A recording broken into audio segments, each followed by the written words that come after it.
What's up, Kendrick? Welcome to the live stream. Good afternoon, everyone. Ray's back. Queen is back. All right. 10 likes already. Awesome.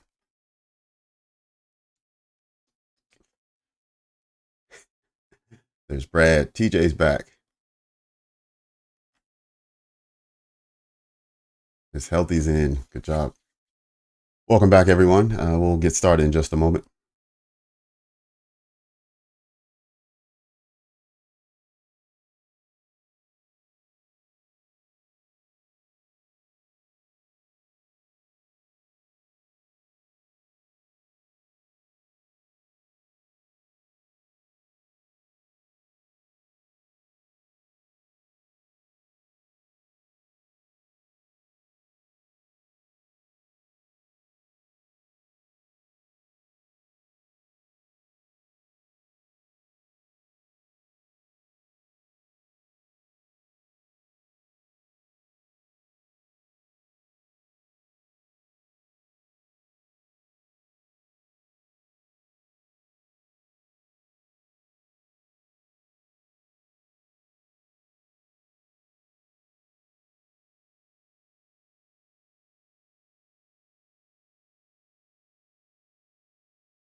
Ray A is in as well.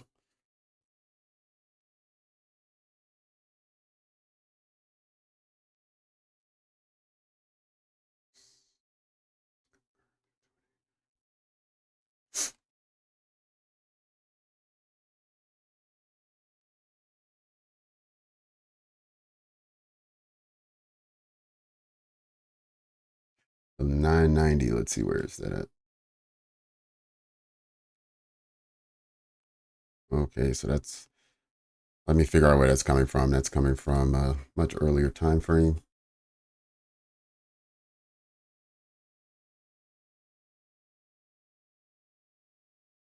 Oh, it's a Fibonacci. Let's zoom out then.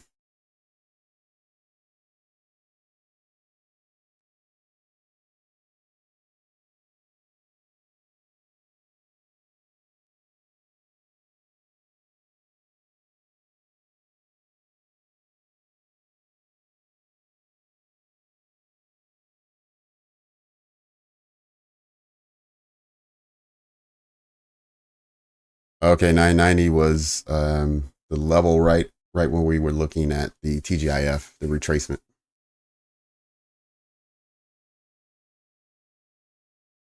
That's what that was. So it was a 20% retracement of the weekly range.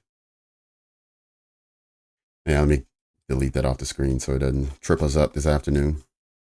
And let me get back down to the 15-minute.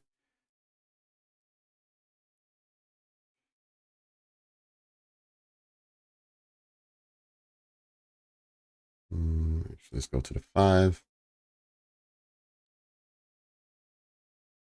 All right, so we had a small run up before lunch for the 11 o'clock hour, which I know some uh, either it was forward testing or demo trading in. There probably was a handful of people who may have actually taken the trade as well. But I was hoping when I first saw it set up that if I had taken that trade, I didn't take it, but if I had, I was hoping it would run to the midnight open.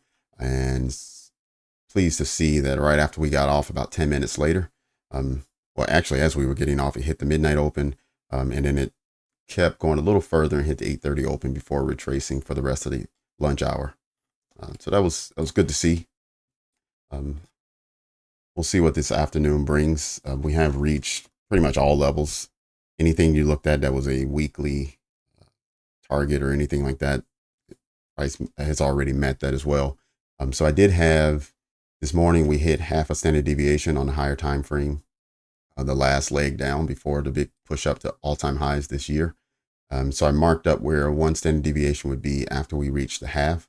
And then I split in half and said, okay, this would be a 0.75 standard deviation. And that's where we saw um, price reject and start to push lower this morning after the opening bell, as we got to the 50% in between the half and the one standard deviation. So this afternoon. Not sure what we have in store, but hopefully there's some volatility and some sort of entry that we can participate in. But as of right now, we do have. I can probably delete this. It's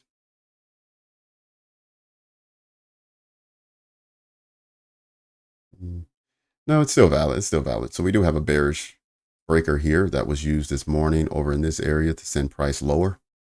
We had a retrace back, and that's when I just talked about the rejection on the 830 open.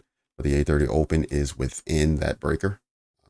So we'll see how price reacts as if it makes it back up, if it can pass the midnight open here and get back up inside the breaker, whether it continues to push lower or whether price is able to get through. But for now, we'll hold the breaker there because it was a valid breaker earlier, and it could also send price lower this afternoon.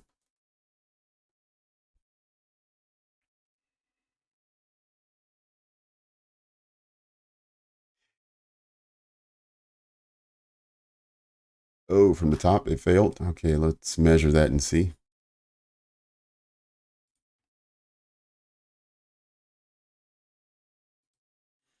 Okay, so I have a 50% retracement here. It's only because I took the wick on the lowest closing candle. If I take the extreme wick, we still have a 50% retracement. Maybe Shark was talking about the other direction. Let me look at the other direction.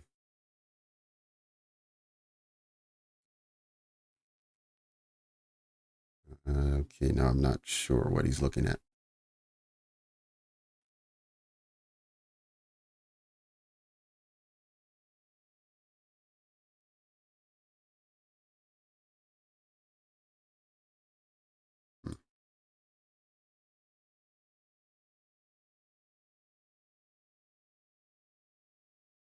Unless maybe he's looking at this one.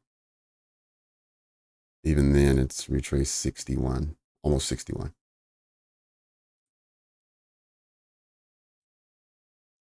Oh, I have it right. Okay, yeah. So we did just pass 50%, but we'll see. We'll see how price wants to react. We are in, Friday. It's the afternoon session, so never know what you're gonna get.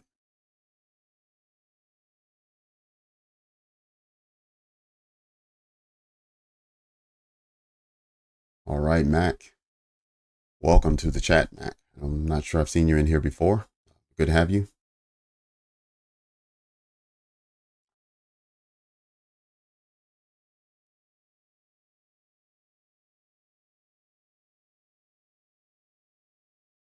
All right, I've been running this week, and off and on, but I've been trying to keep it consistent. Having a 15-minute fair value gap here, regardless of what time frame I switch to, I still have the 15 minutes showing up on all the time frames as the fair value gap to pay attention to as price is moving. But I'm wondering if it may be better to have the hour fair value gap to not the 15-minute.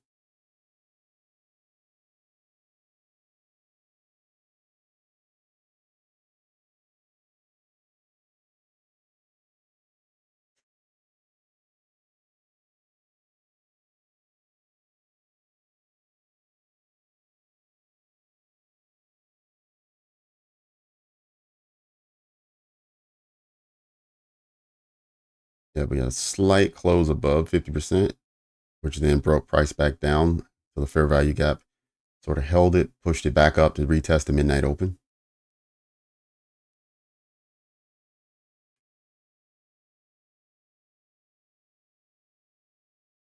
All right, Mac. Well, if you have any questions, let us know. But again, welcome to the channel.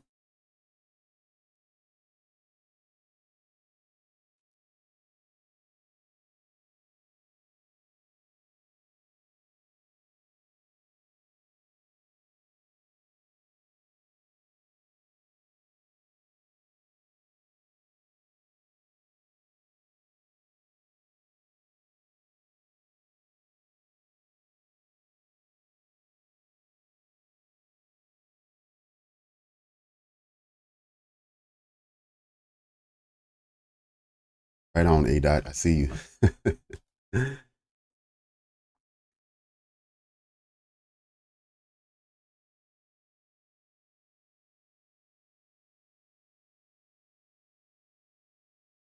1 hour and above. Yeah, I was that's really what I wanted to do. So you know what, crypto, I think this is what I'm gonna do. Hang on, sorry, unicorn queen, sorry.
All right.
Let me check.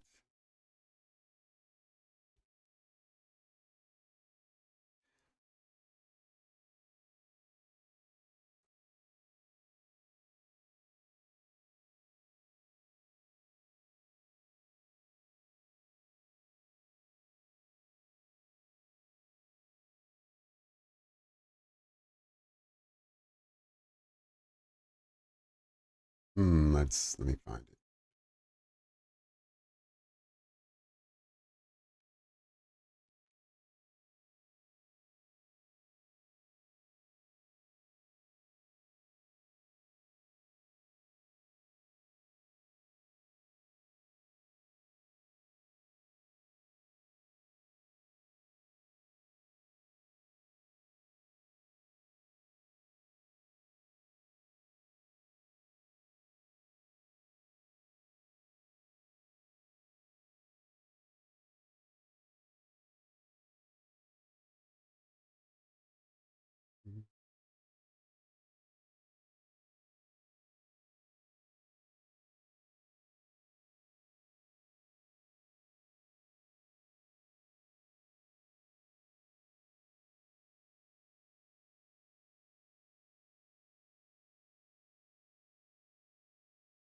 Looking. So, Shark, where's the YouTube post at?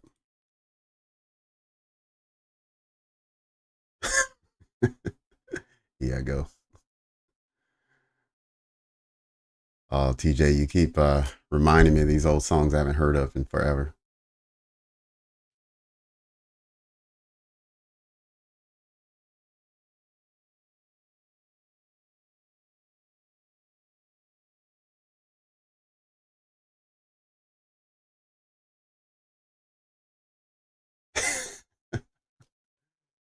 There you go. That late '90s underground Southern hip hop. Well, that's I guess Webby and Bootsy was more mid 2000s, but UGK and No Limit for sure, late '90s.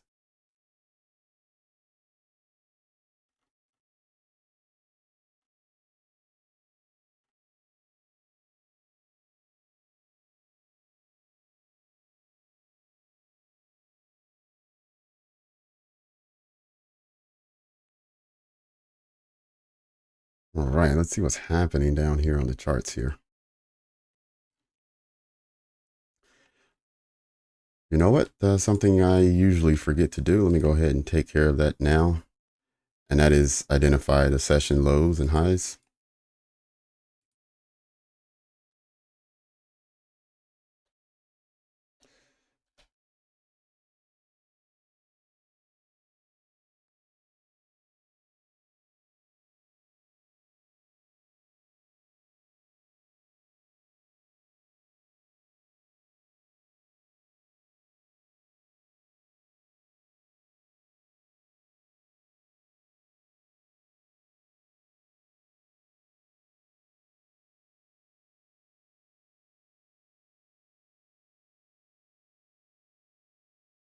All right, really close to the session high right now.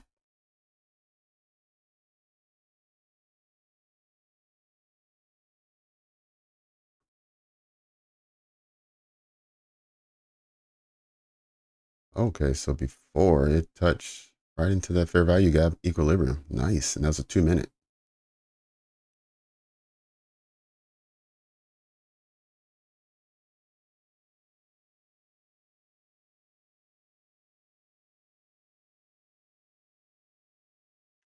Oh, this one here. Yep.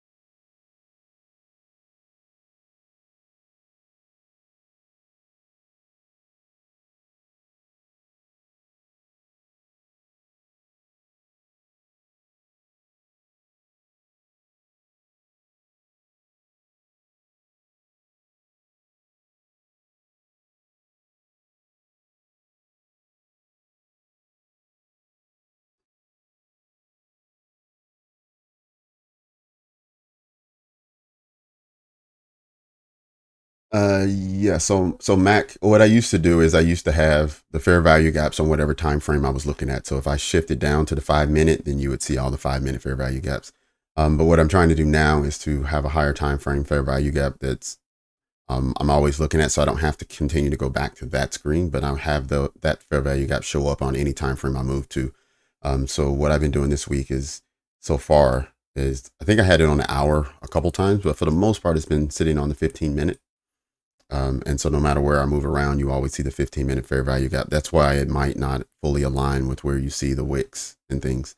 Um, just just trying to improve the presentation as well as make sure that these higher time frames are the ones that are really driving decision making.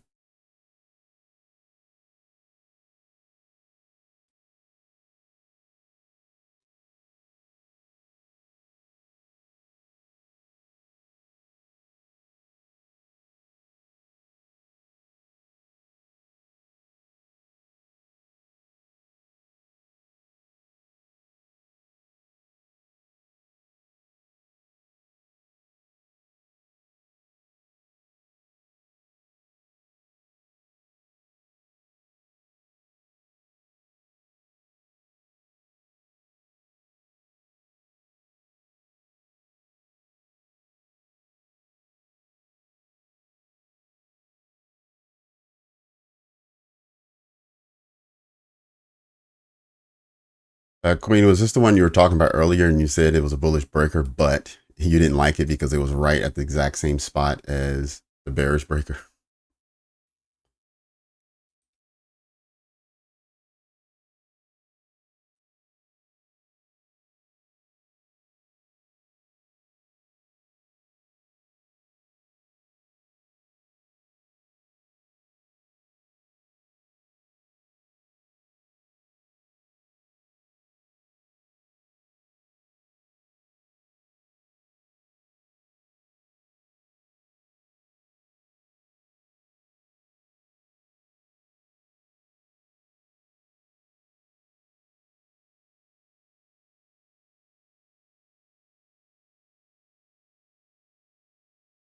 Hmm.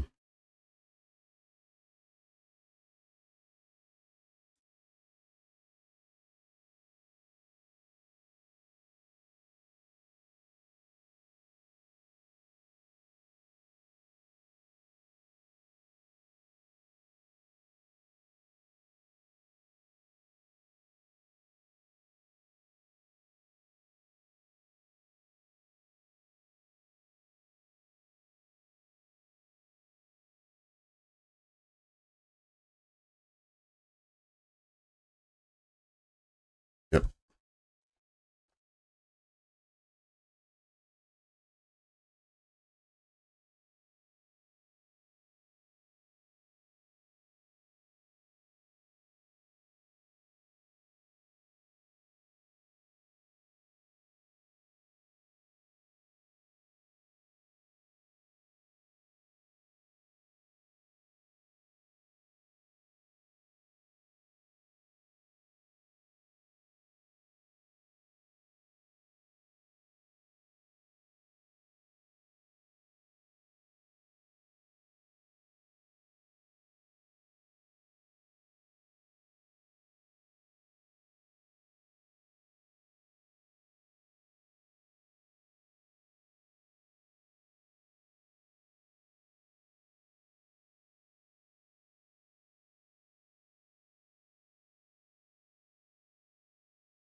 Hmm.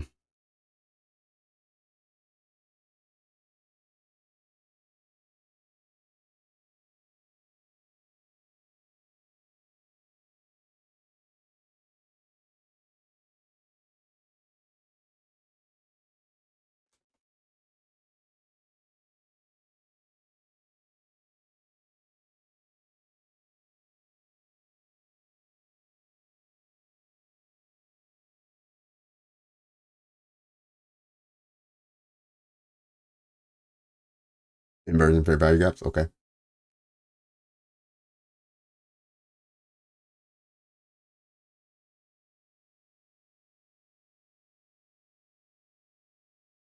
Okay.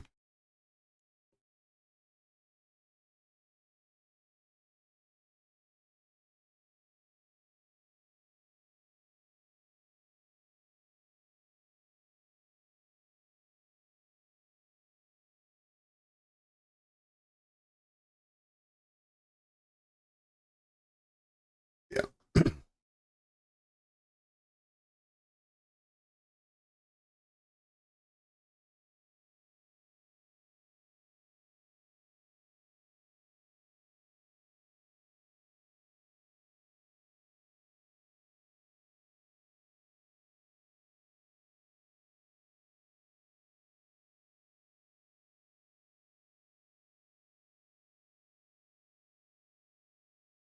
The good thing is this closure here really solidifies the market structure shift that we should get from the previous protected high.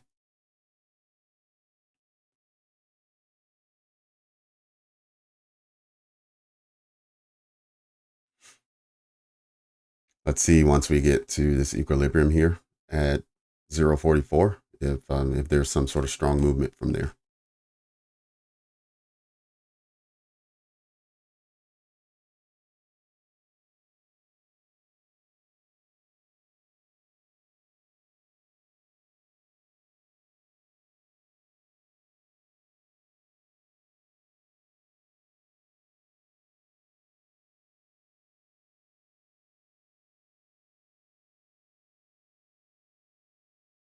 Let me drop this much high.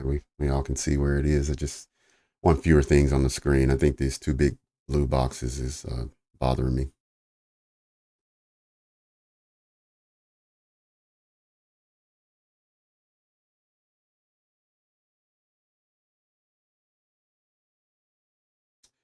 Oh, banana.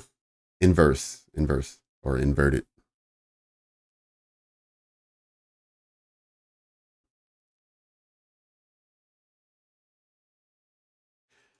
No, so I had the protected high here at 0.54.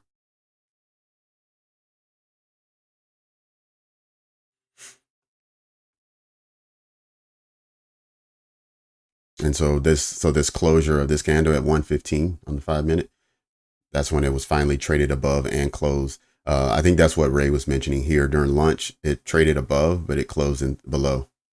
And then finally, this is the first closure above.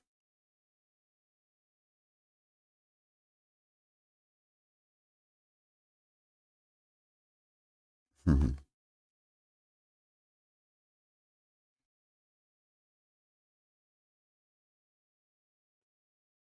Right now, we're just looking to see when it gets to this 50% point, how does it react here at 0.44 and a quarter?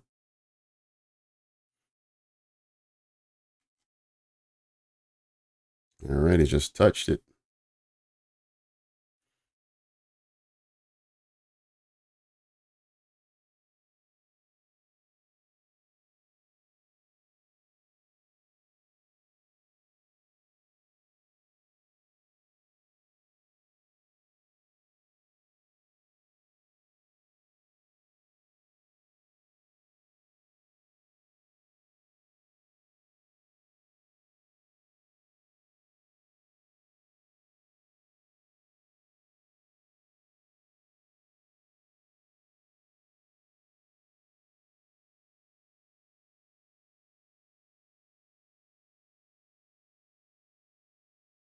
All right, I'll drop the 1 minute just to see exactly how things are trading. You know what? Let's do the same over here. Let's put it at the 1 minute here.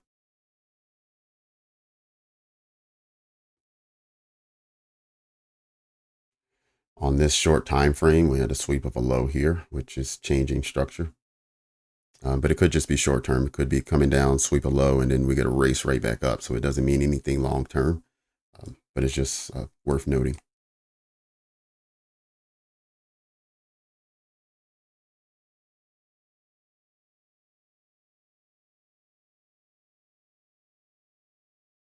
Okay, still inside the breaker, still inside the breaker. And again, the 50% mark is at 0.44 and a quarter.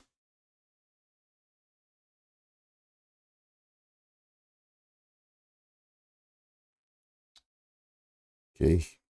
Sorry, didn't mark up this level here. We had a fair value gap inside that, even though it traded below, the body still came back.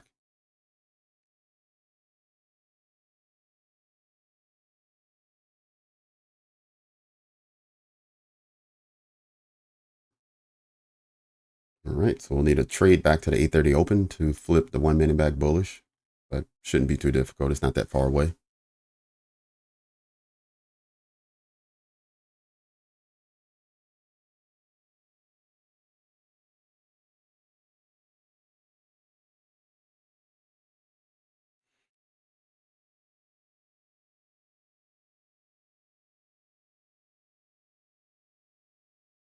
Okay, another closure inside the fair value gap.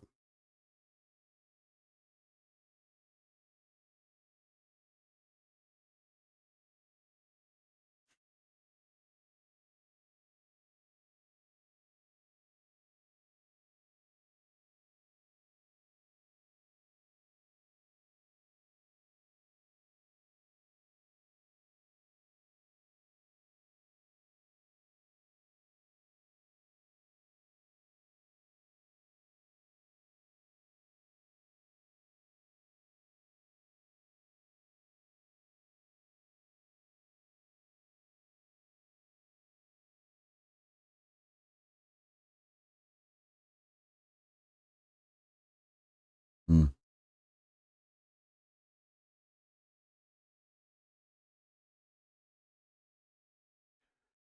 All right, let's see if this turns into an inverted one.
Oh yeah, sharp.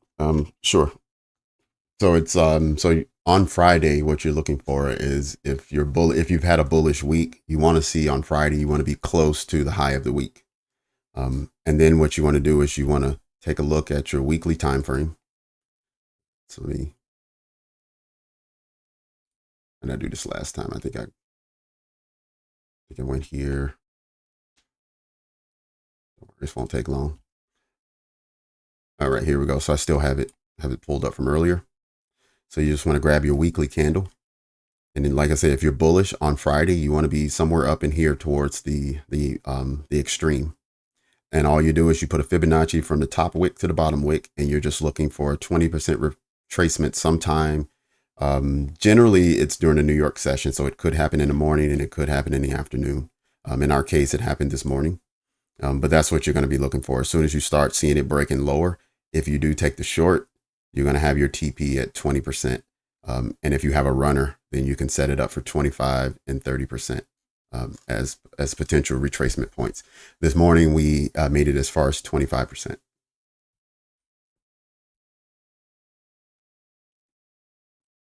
Right. But that first condition is really what you need. You need some sort of directional bias where you're at the extreme on Friday morning when you first start your session.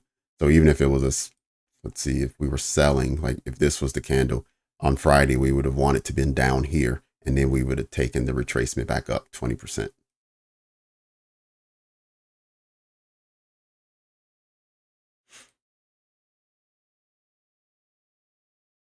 Yeah.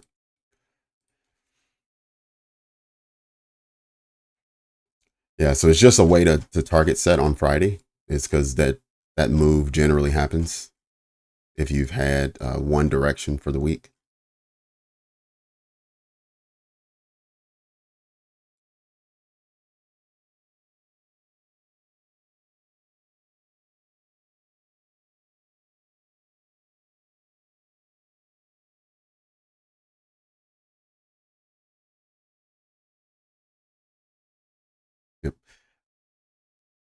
I think I still have the 30%. Maybe I deleted it. Nope, I still have it. So the 30% that we never reached to was at 17,912. So I still have it here just in case we see more retracement this afternoon. Well, yeah, Khalid. We were buying up the hour before lunch, between 11 and 12. We saw a retracement after reaching back into the breaker. We saw a retracement for the second half of lunch, and now so far this hour, we have been looking for that lunch high, reaching for the lunch high.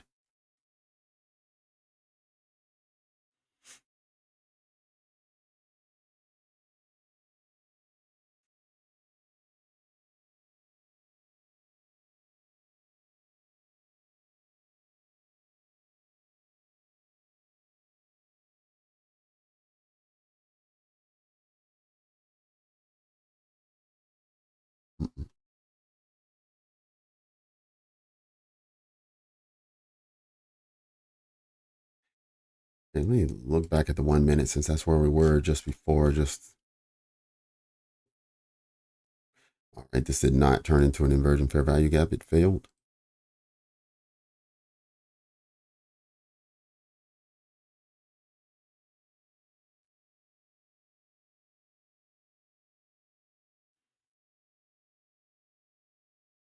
Right, even on the build back up to turn back bullish, we needed to get the lunchtime high.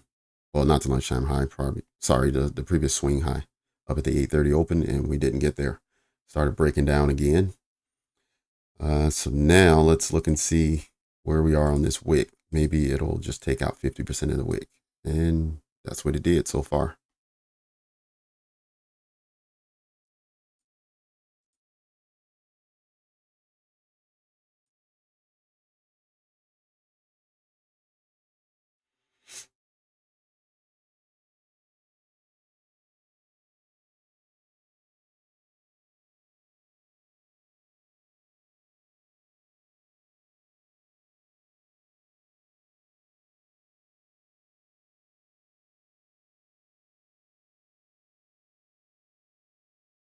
There's 7 contracts and only made 160 on 100 handles. For Nasdaq,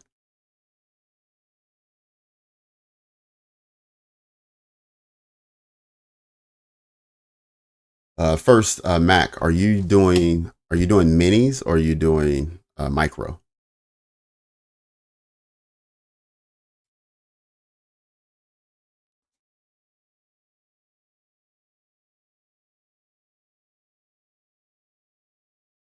Because on the minis, so for the mini for Nasdaq, every point, so every handle is worth $20.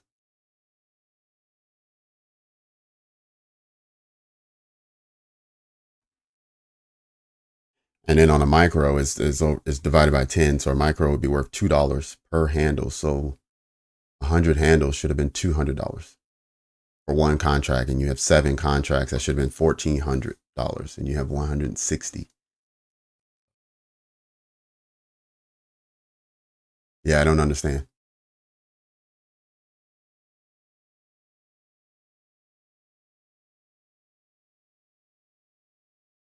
And I'm not sure. I don't think there's any derivatives smaller than micros on the charts.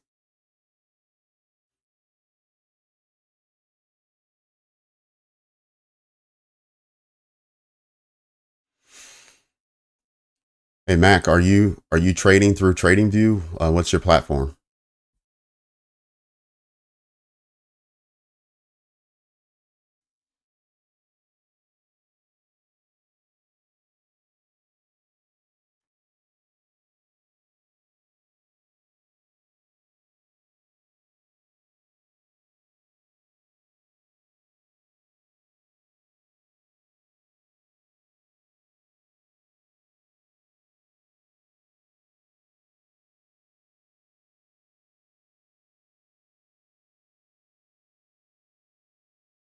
Okay, so all right, so you're talking about S&P 500.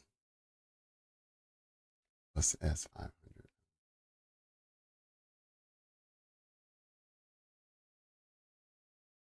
Even then, a micro is $5 a handle. So 100. Maybe you're thinking a tick is a handle. So what we qualify as a handle is a point. So 18035 to 18036.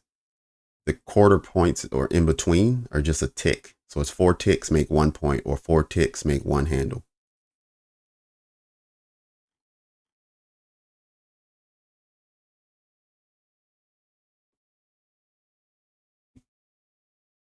Yeah.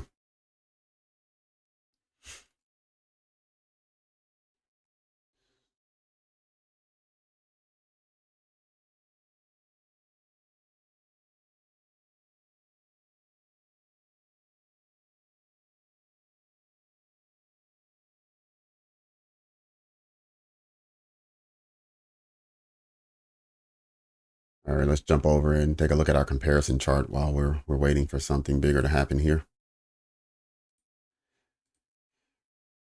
All right. So what we have now is we have a range for the dollar. That price is sort of not reaching the extreme on either side. So we have a low there and a low here. And price is just kind of in between. Looks like it's just going to settle in for the week and not really do much. It still can, but as right now, we don't see a lot happening there. I was hoping that it would continue to push lower. So what I want to do is to see price, even if it's slow, I still want to see it trickling down as we move towards the end of the day. When we look at the Dow is finally getting to the lower edge of the fair value gap here on the hour. Looking like it wants to remain bullish for the day, which, it can. And the Dow definitely looks like the strongest of the three. If we look at S&P, 1, 2, 3, 4 equal lows here. This can't hold for long. I just don't see it happening. So if I was going to trade S&P, I'd probably be looking for shorts. Take that with a grain of salt because I haven't been right too often. But yeah, this just looks too ripe for the taking. And then over on NQ, I mean, we've swept lows. This low here was swept this morning here at 4 o'clock. And then the 4 o'clock low was swept again at 11. So we've had lows taken already on NQ. So I'm not sure if it's going to keep going lower, if it's going to consolidate, or how it's going to play this afternoon. But we'll stay in the game and continue watching. It is interesting that we have a bearish fair value gap impeding price higher, whereas the others have support below them, whereas we have, sort of a resistance sitting in front of us. Which is probably why Ray told me this morning. He said if he's going long, he's looking at ES, and if he's going short, he's going to pull over to NQ.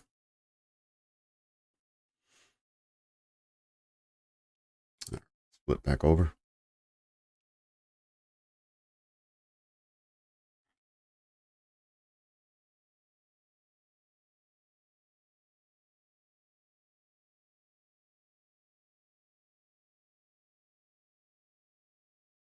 Yes, on a micro, Dow pays $5. Yep, and on a mini, it'll pay 50 per point.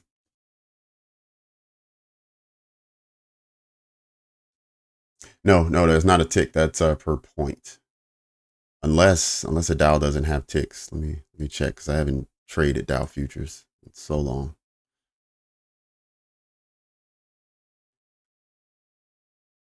Okay, yeah, the Dow doesn't have ticks, so you're right. So the Dow pays 5 on a micro and 50 on a mini.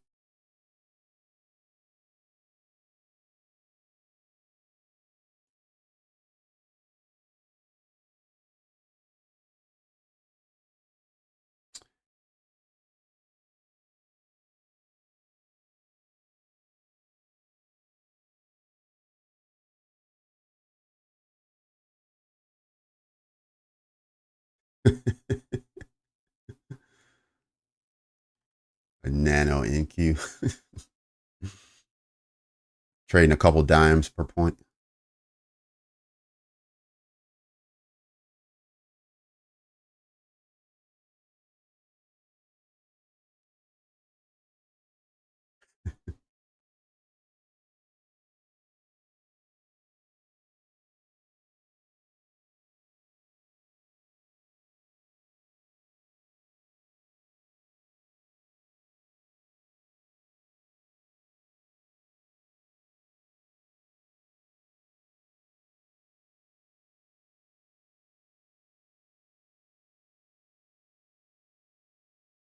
Okay, there we go. I was about to say, we're not in a macro period now. What's going on? All right, so we got just a couple more minutes and then we'll hit the macro and see what price action wants to do then.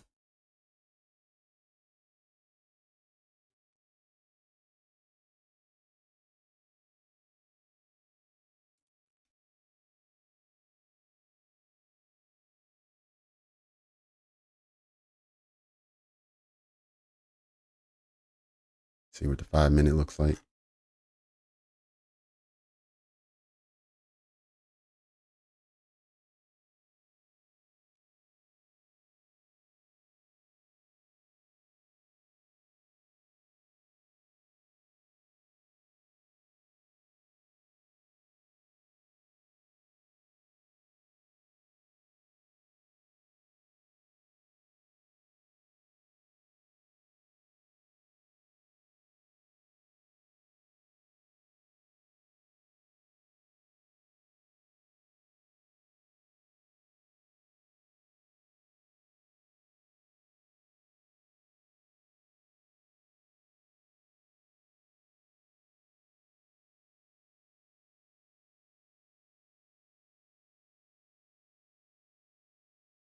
Yep, coming up. I didn't really see a lot there. We do have this fair value gap there holding us.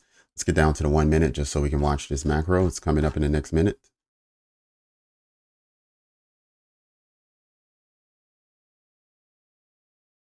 Remember, we did have a sweep of lows here by this candle. We had a failure to make a new high. And then we had this low also swept down here.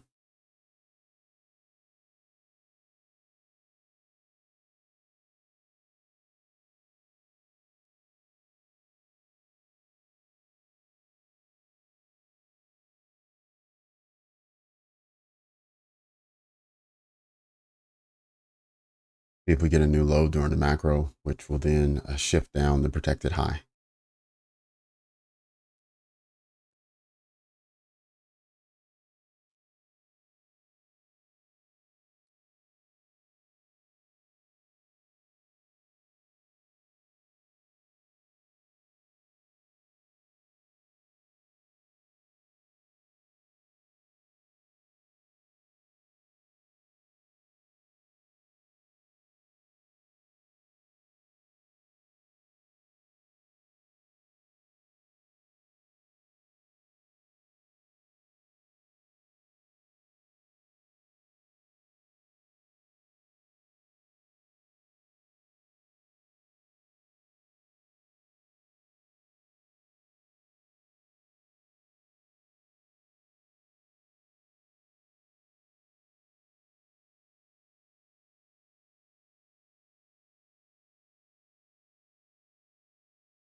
Okay, again, let's see if we get a new low.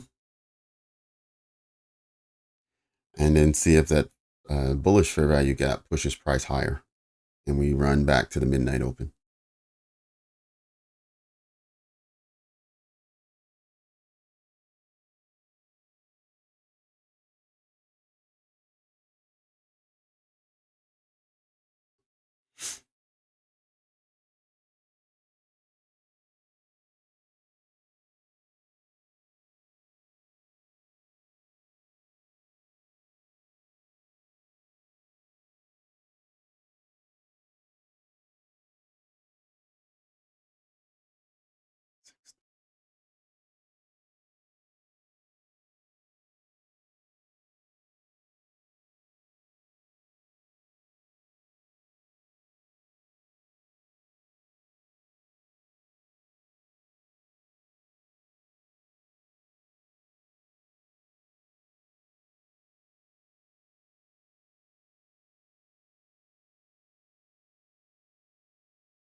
Okay, we have price now trading into that bullish fair value gap.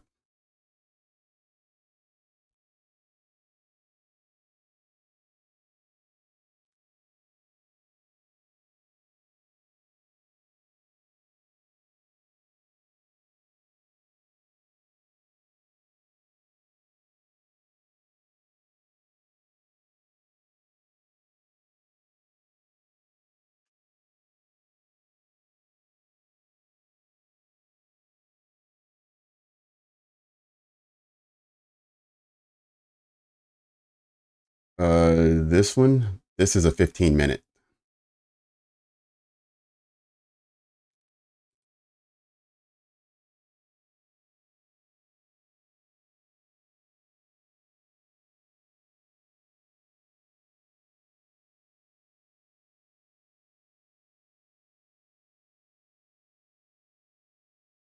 We did just create one right here though. So if you're talking about a 1-minute bearish fair value gap, there is one just created right here in this gap here.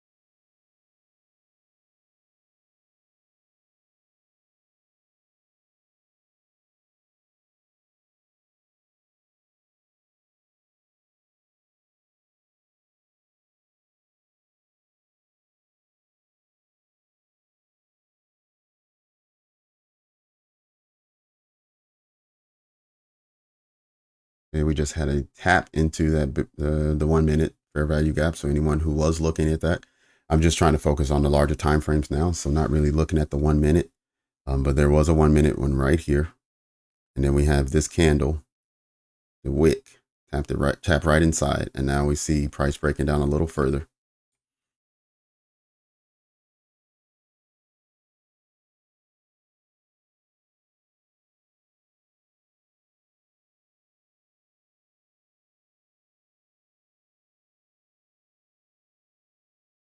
All right, A dot. See you next time. Take care.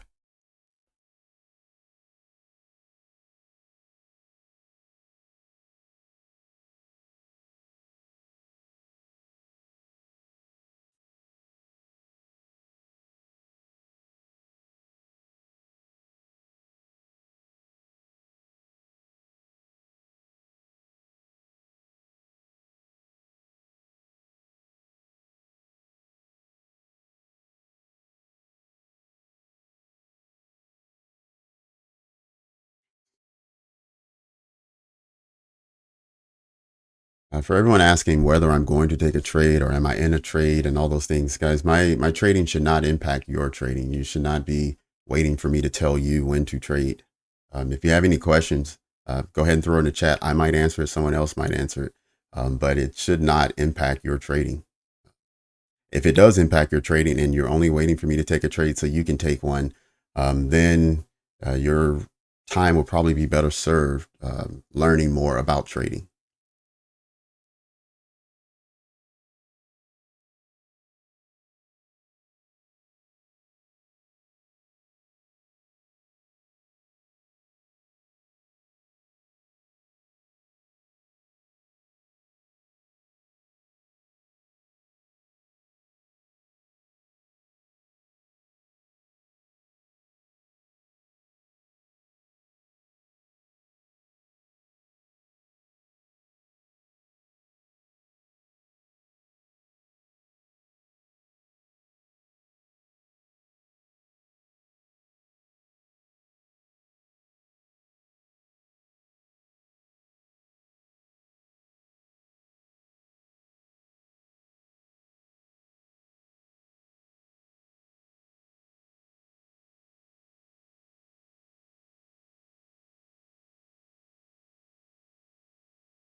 First, I was like, I'll just ignore them. And then I said, you know what? It's better to just address it.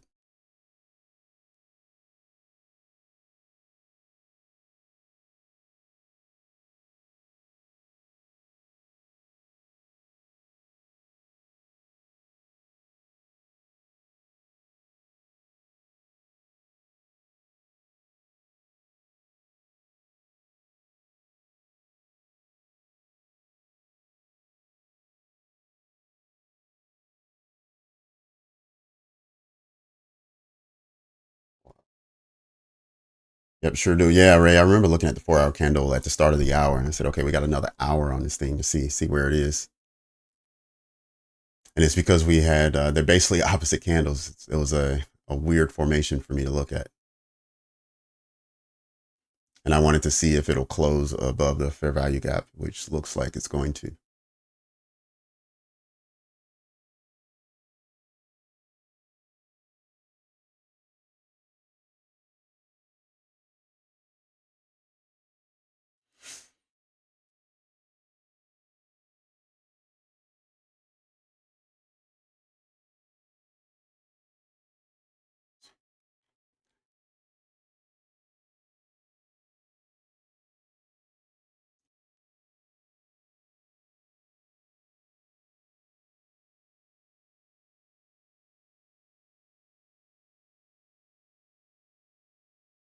All right, looks like so far this 15-minute fair value gap has been 6, 7 different candles have pushed inside.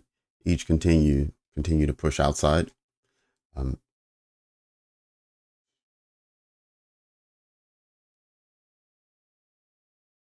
8 Okay, 0.48 is now the level we're looking at. We still have about another 10 minutes. Okay, so now we're at 2 o'clock. For anyone who likes a silver bullet, it's your time now.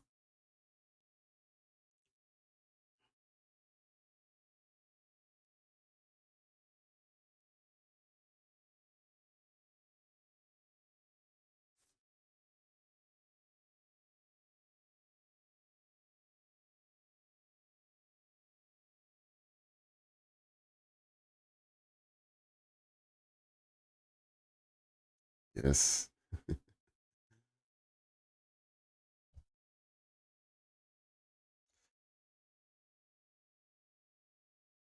Yeah, what's not to like about Aries? Now, I've always heard that we're very stubborn.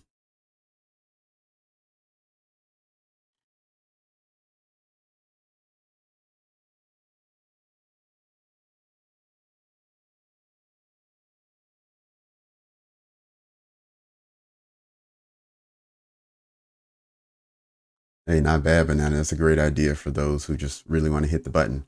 Move over to demo and then start practicing, start trying things. That would have been funny.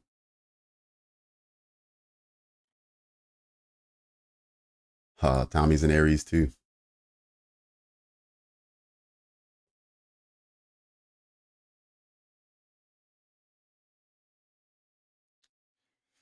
All right, these lows are all falling. Oops. Okay, let's now look at where we are as far as when we get to half.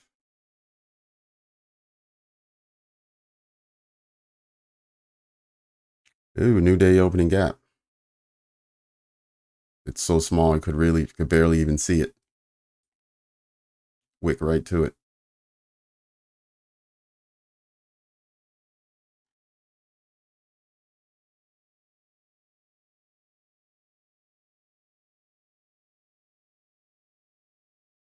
Wow, literally like 1 or 2 ticks.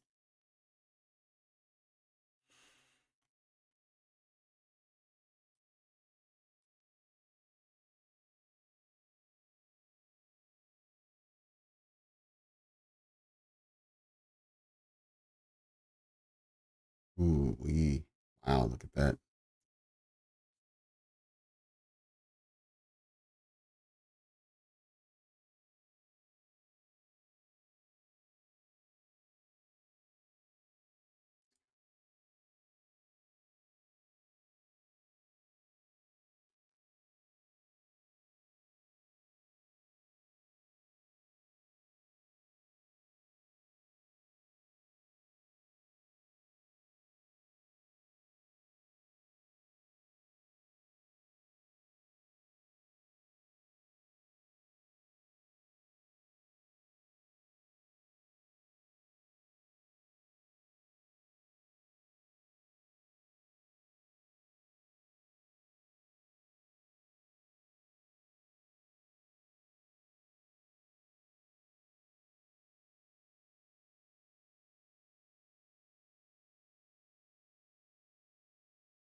Make sure I remember this is a 15-minute.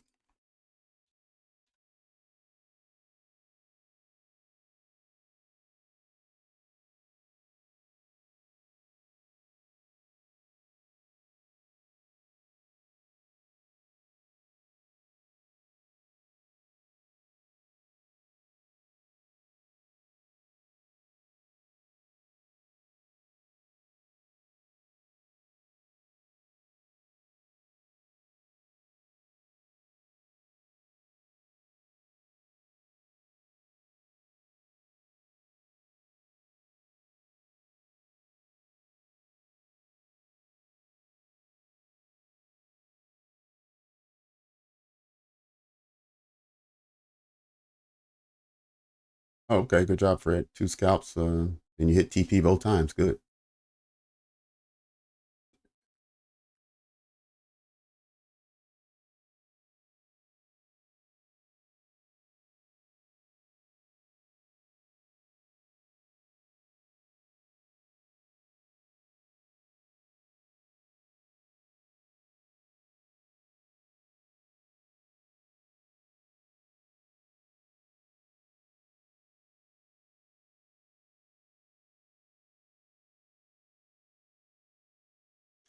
Oh yeah, that's right. Since we're no longer up there, let me replace the lunchtime high. I can't believe we didn't take the lunchtime high.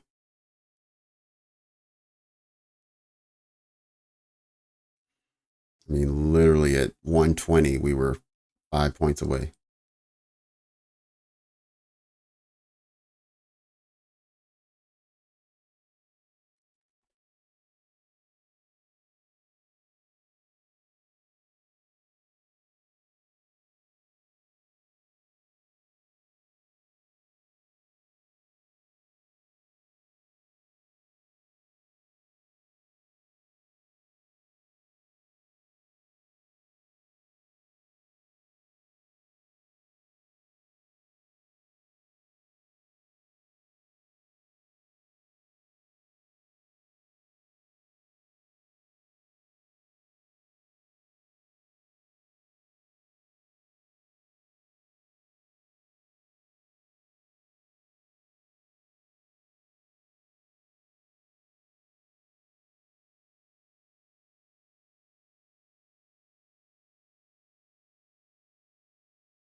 All right, still got this trend line of these highs. We need that to be broken at some point. I usually draw them. You know what? I'll just draw it now. Let's go. Let's do this.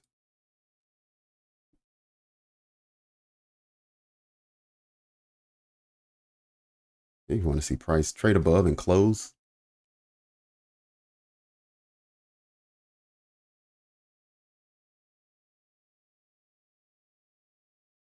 Splash, the silver bullet, yes, it's very specific. So for the AM session, it is between 10 and 11 AM.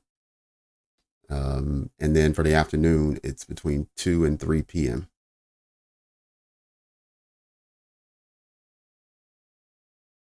And then in London, I can't remember. I think London is between 3 and 4 AM if you trade the London session.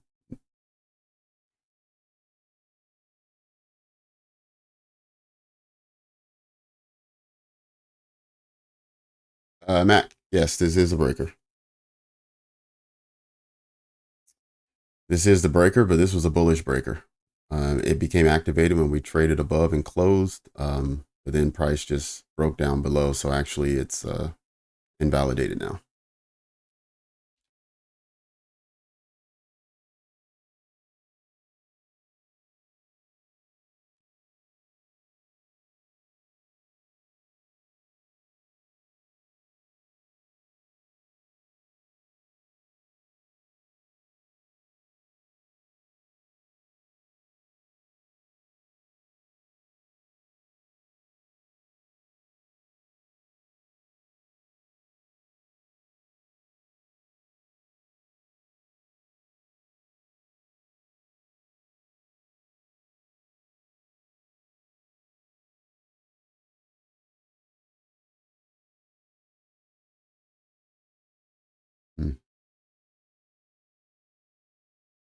Oh, nice, Shark. Good job.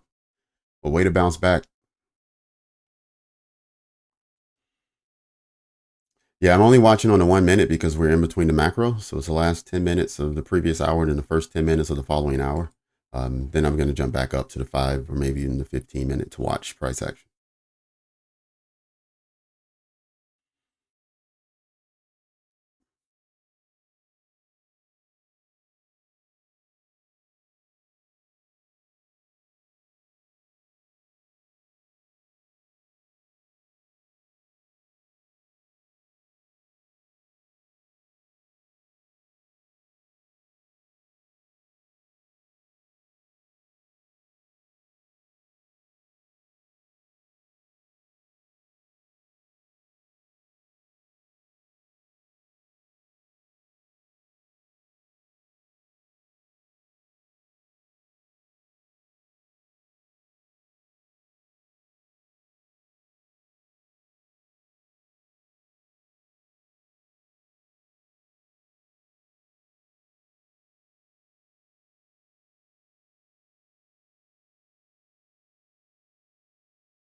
Okay, so we still have not taken out that trend line.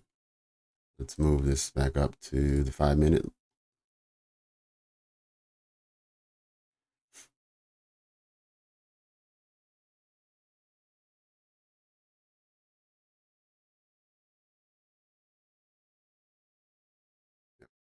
Where is Mac?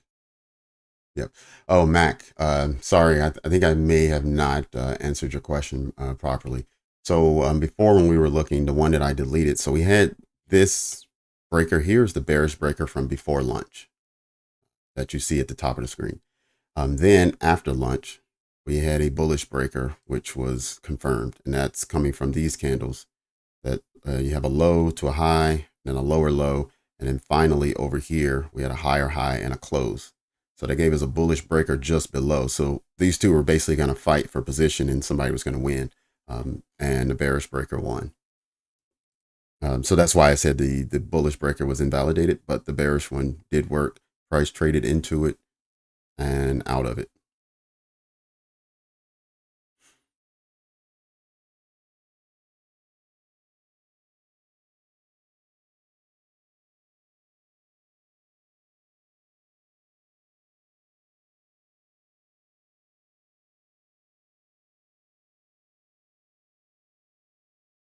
All right, Tommy, take care. We'll see you next week.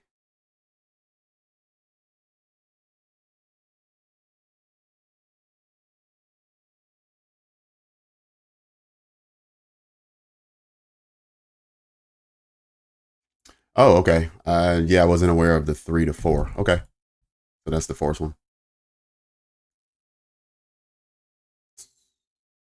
3 to 4 a.m. That's a London session in the morning, 3 to 4 a.m.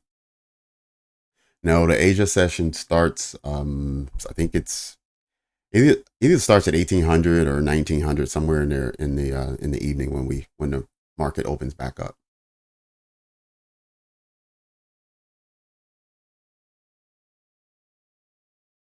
Yep.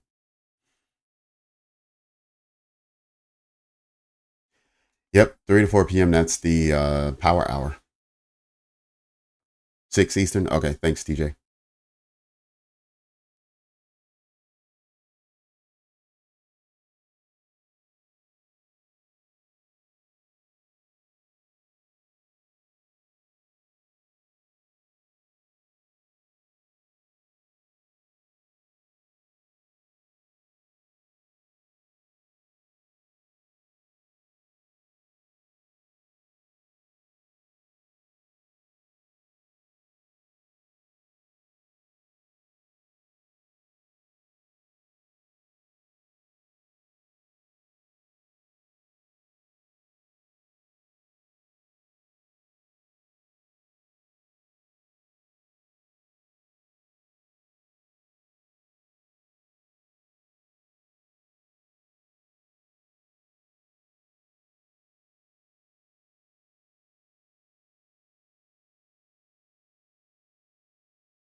Okay, we can get rid of this now. It's been past the next 15 minutes and it did not retrace back inside. That rebalance. Are you talking about this one, Mac? Here at 205.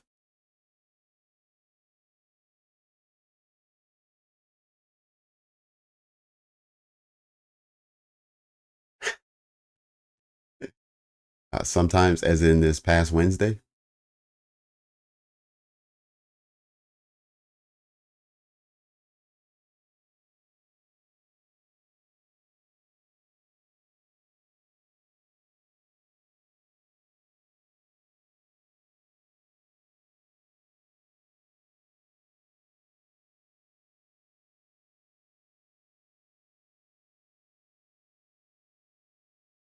8 candles from that.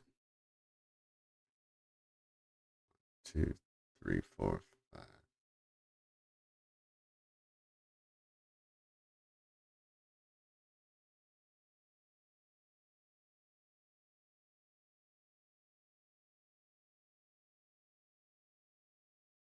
Yeah, you basically got a candle here, it rebalanced, but it didn't go anywhere, it didn't do anything. And then the next candle just started rejecting off.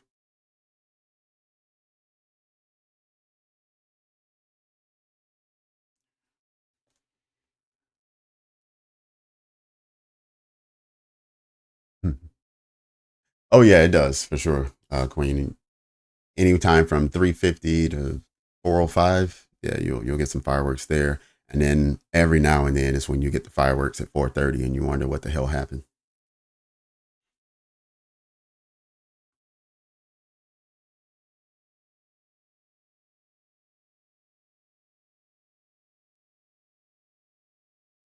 All right.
Okay.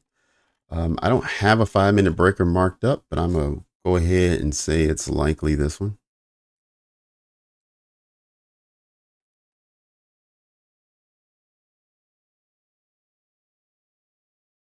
So you'll start with a swing high, and Queen, correct me if I'm wrong.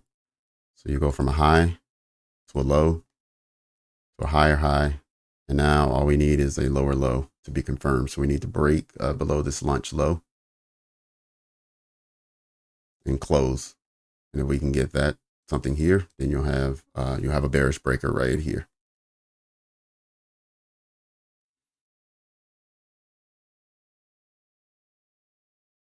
She says 11:45 candle. All right, got it. All right, Queen, we're seeing it the same.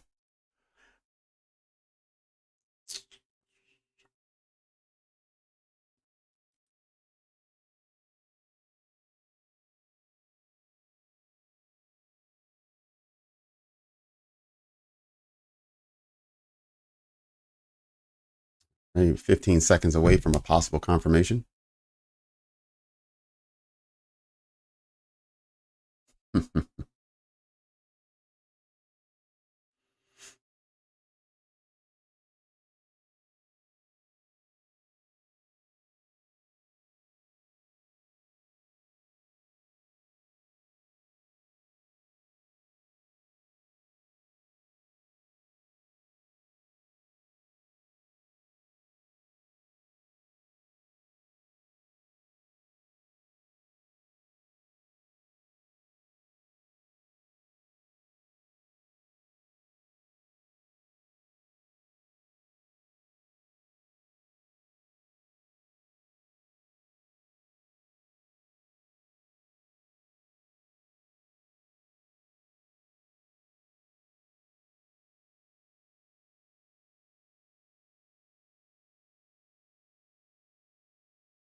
And let's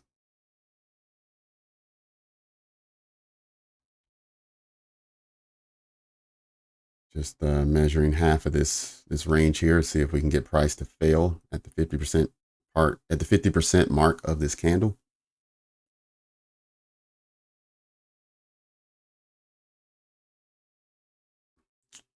Okay, it's a new 5-minute candle, so we have there's another 4 minutes almost. So we'll come back and check on it when it's done. I don't want the screen to be too cluttered.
You know what? Let me move this out of the way until it's a confirmed breaker.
All right, there it is.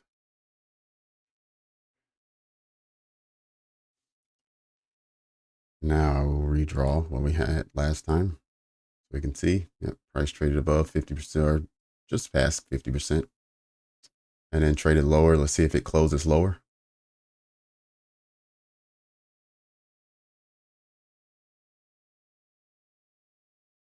Punch low taken.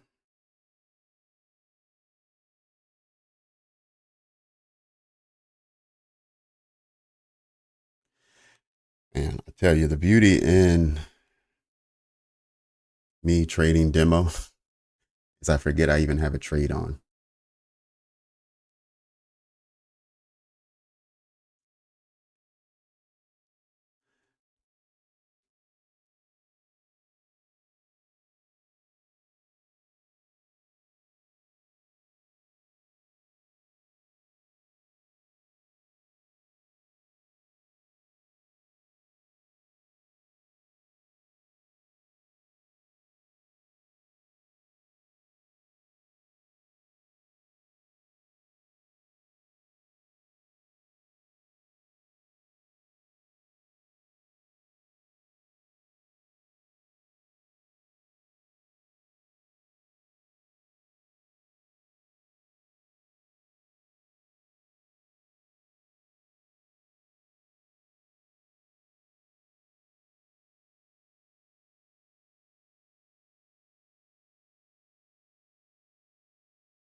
Look at the same on this one.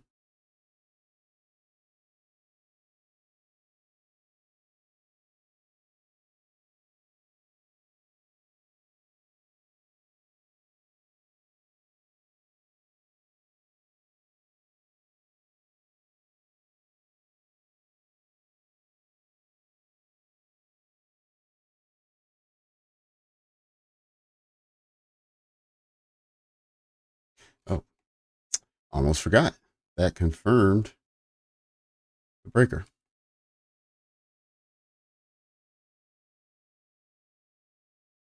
So let's get this out of the way.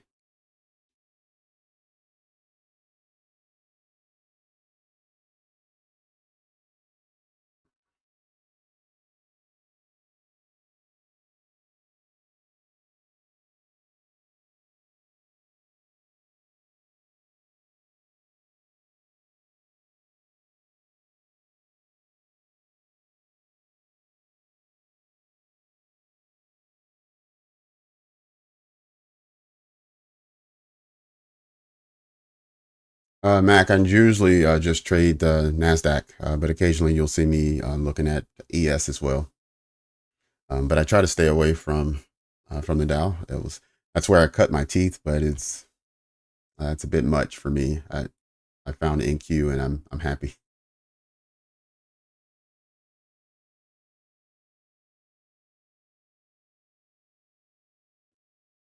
Yeah, Robin, I've had that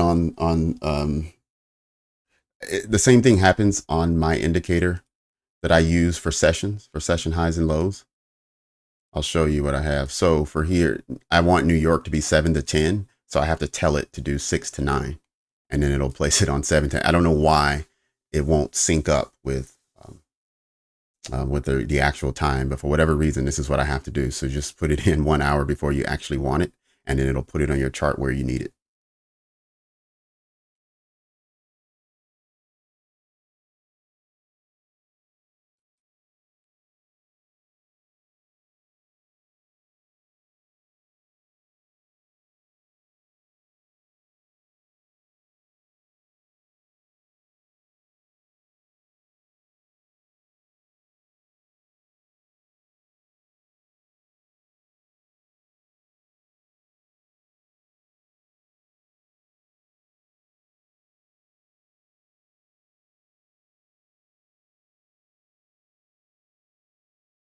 Go back and measure that up, as I mentioned.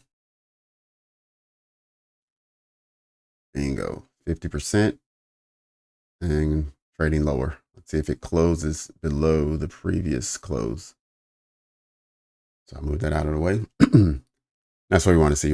We've already wicked below the previous wick, but we want to see a close below as well.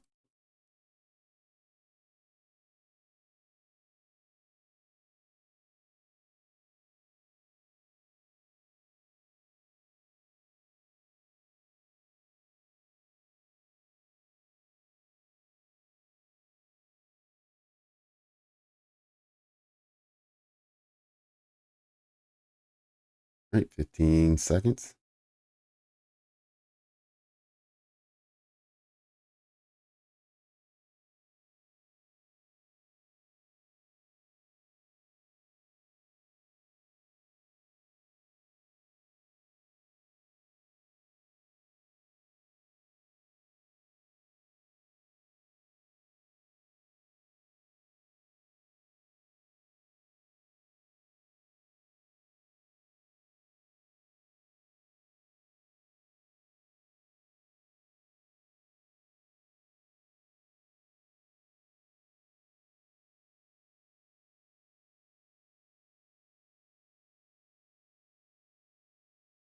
Ready?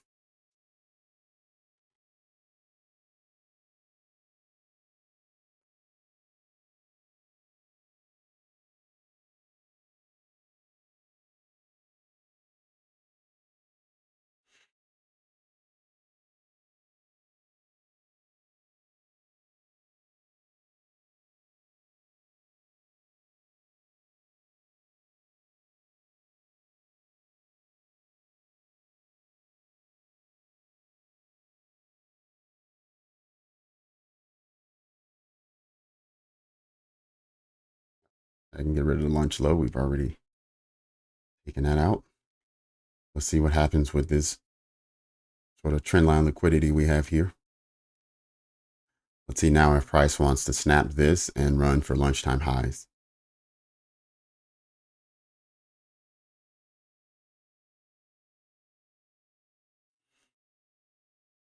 All right, so here's our breaker, testing the breaker now.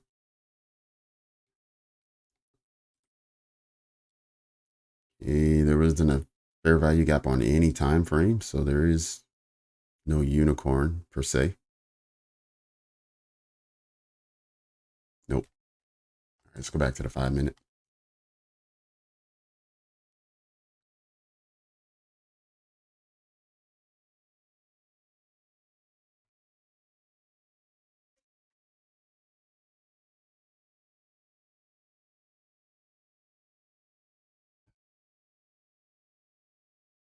All right, Robin, you say you're using the Lux Algo ICT? Let me see if I can figure that one out.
Okay. All right, Robin, there's an option when you're looking at when you go into the settings. Try unchecking the New York daylight savings time and see if that helps.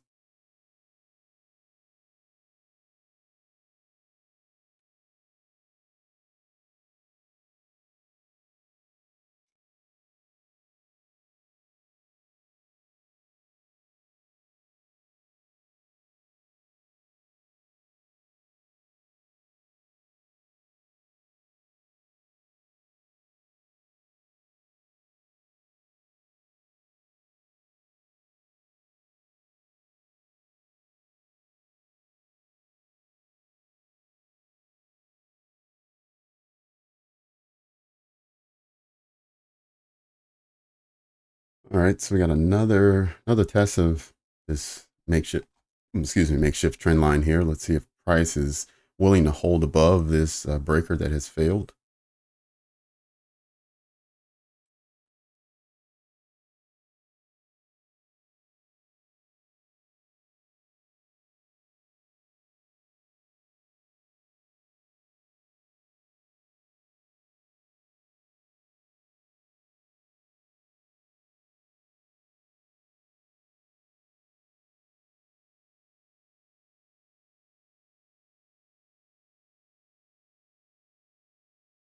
Oh, awesome. Good job.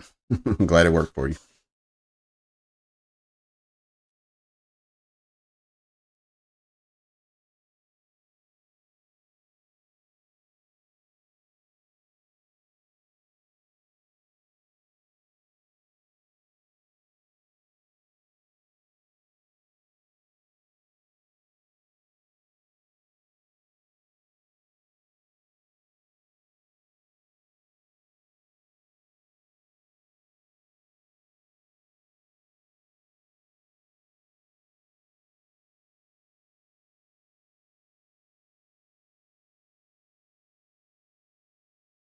Swing high and keep going down.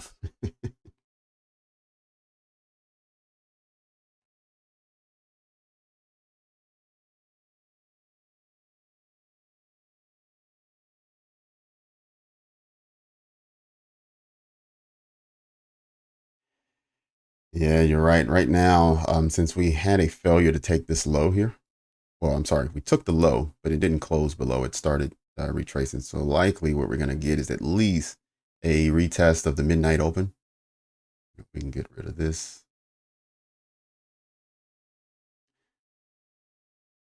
And if it comes all the way up here, I don't see why it would leave the lunchtime high there. Let's get rid of the trend line as well.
All right, so right here around 18.29 be the midpoint.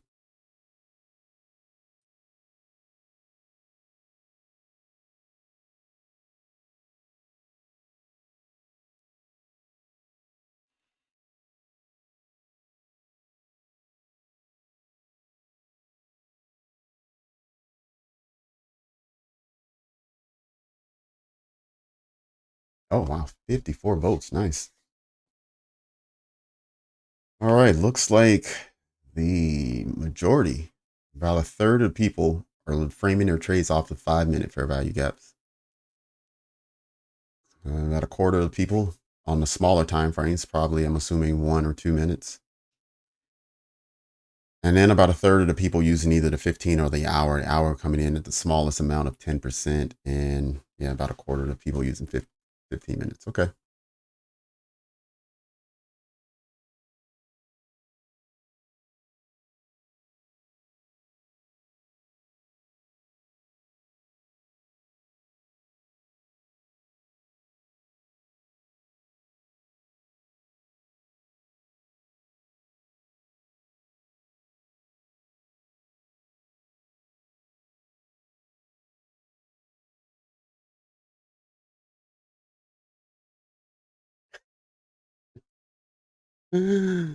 Oh, yeah.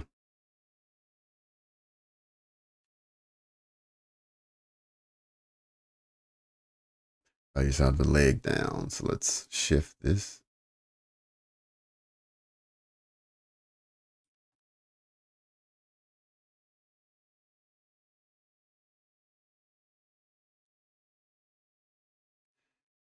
Thanks for the like, whoever just hit that. Appreciate it.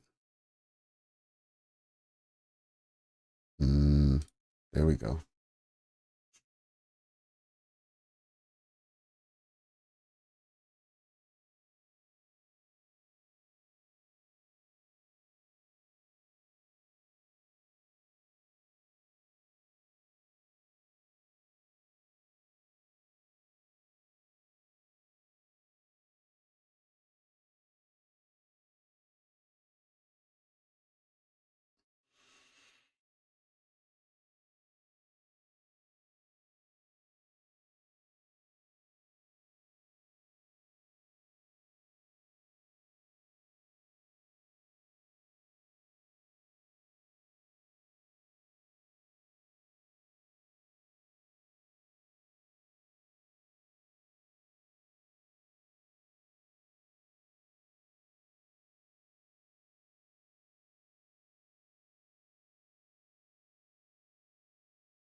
Okay. It's a 5 minute. We got about another 45 seconds or so, and this candle will close. Then we'll get one more 5 minute candle in before macro starts one more time.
All right. So on this price leg down, now we just started a new 4 hour candle at 2 o'clock.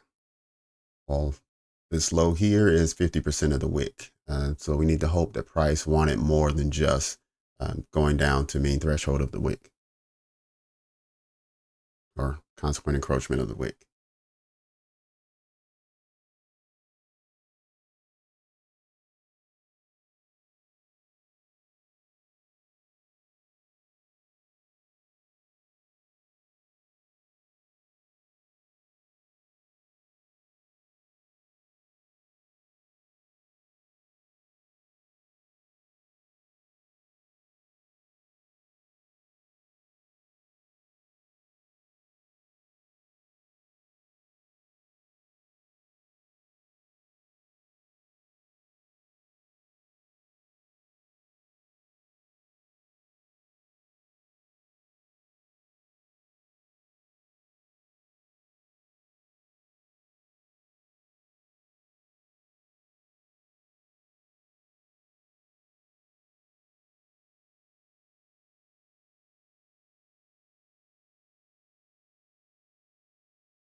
We want to see if price can take out the low of the last candle. So get below 18,003.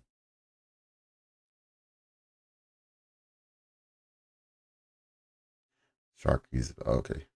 All right, Shark. Thanks for being here. We appreciate you as always. We'll catch you on Monday morning. Go for the 5 into 15. Okay.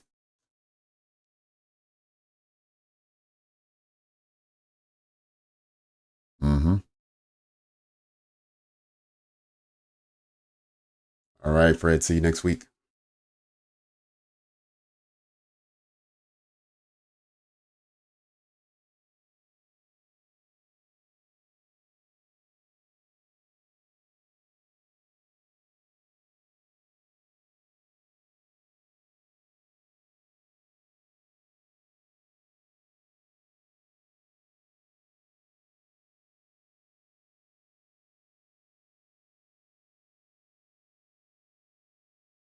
All right. Since we're in the last 2 minutes, we'll go down to the 1 minute to watch these last two frames.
Okay, 250 it is. We got 10 minutes, 10 minutes, and then we'll be in power hour.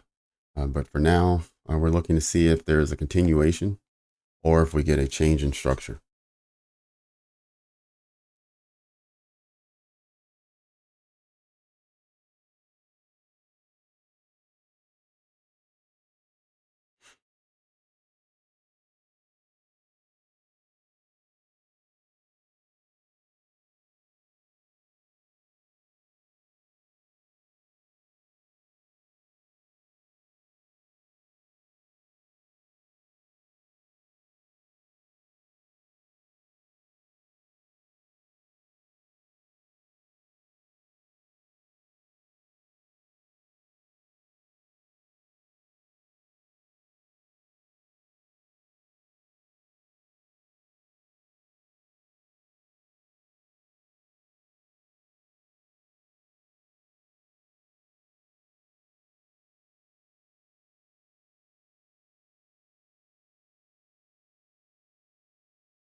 It's almost closure of the candle.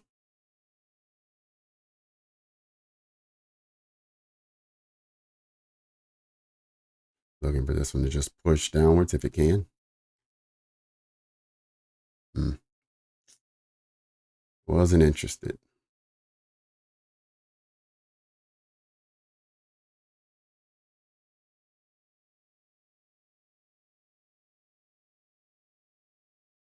Okay, we had 61.8.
All right, just a couple ticks away. I know you can't see this, but there's a new day opening gap on inside of here.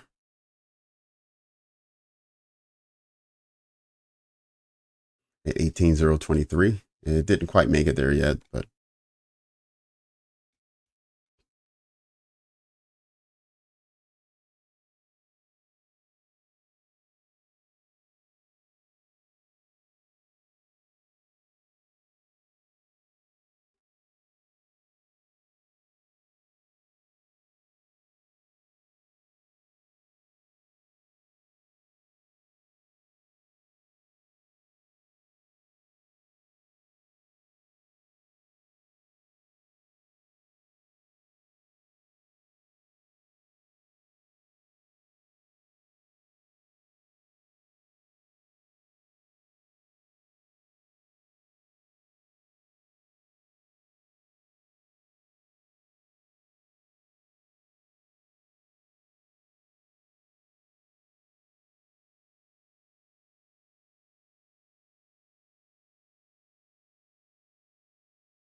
okay, so far still no break, no continuation, and also no structure break.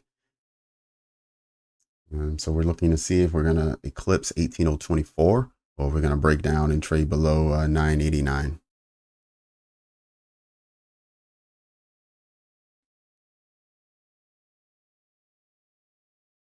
Hmm.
I mean, I was with you. I was hoping it was gonna happen. It just turned around on us, and so far it's just consolidating. So not a lot going on, but It's not going down.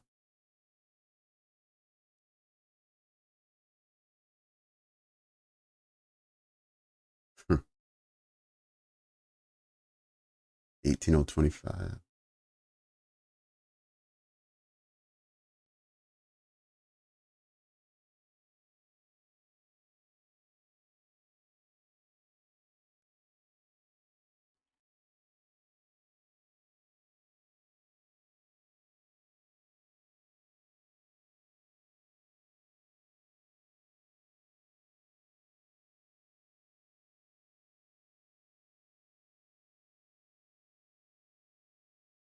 Okay, so far this 15-minute fair value gap is holding up. We had a rejection of these candles that actually closed inside. Then we had a rejection of a candle that traded pretty high into it, almost to the new week opening gap, but at least to probably 50% of the area, and it rejected out. And now we just had just dipping our toe in the water there and already starting to push lower.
Right, this little area right here, we probably should break out pretty soon. See, it's hovering right around 50% of this area.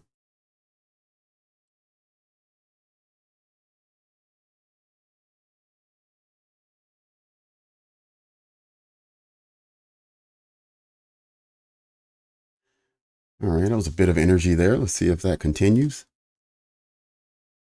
And if it does, we'll end up getting a continuation if we can get above 18,024.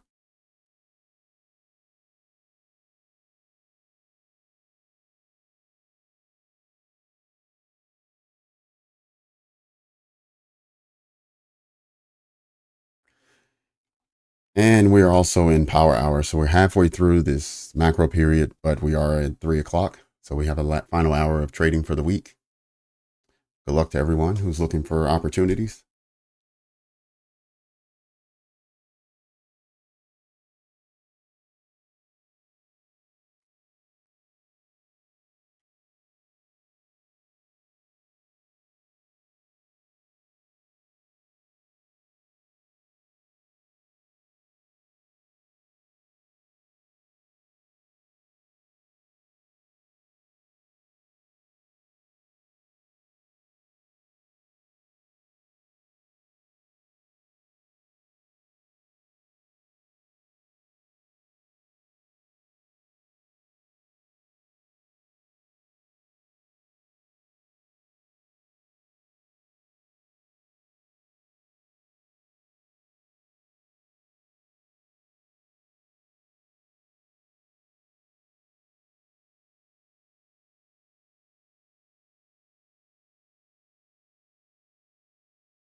A couple more minutes and we'll be at 5 after. Let's see. Let's get that. Yeah, Turkish. That's what I'm talking about. Let's get the last one. Let's see if we can't get a good opportunity in this last hour.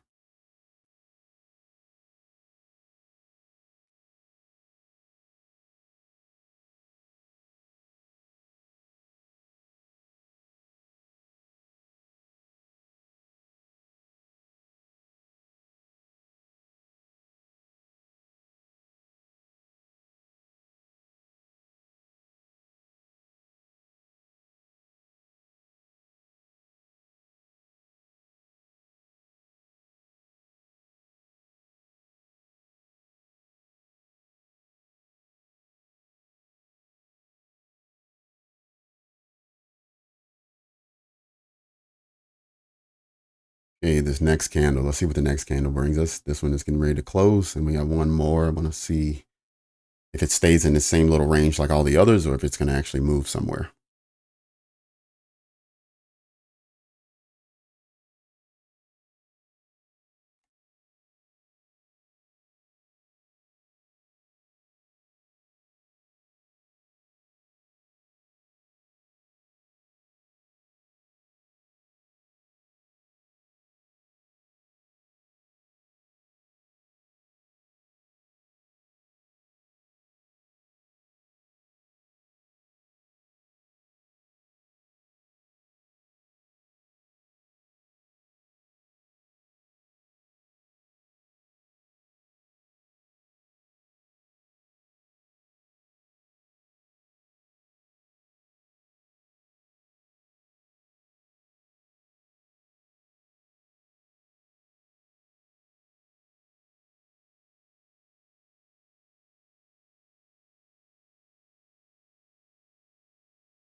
Hmm.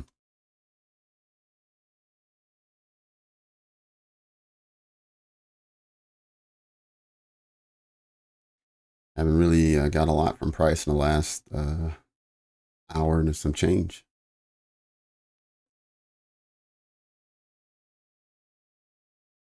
Who was that said they were getting some nice liquidity? Khaled, yes, they are definitely. They're getting nothing but liquidity. Again, people entering on both sides and prices going in neither direction.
All right, let's see if it breaks these lows down here, these equal lows we have at 988.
Take 10 seconds on this candle, and then we'll go back up to a higher time frame. Macro period will be over. We had it flip back bearish during this hour, or during this 20-minute time period.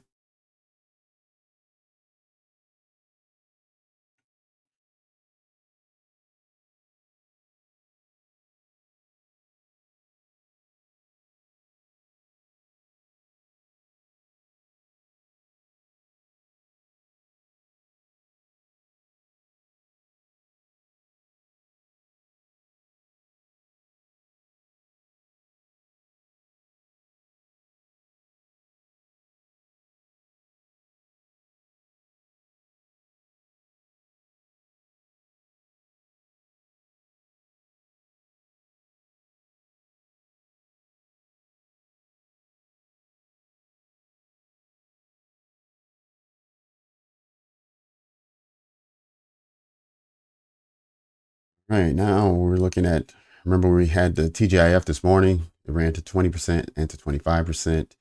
30% is down at 912 and a half.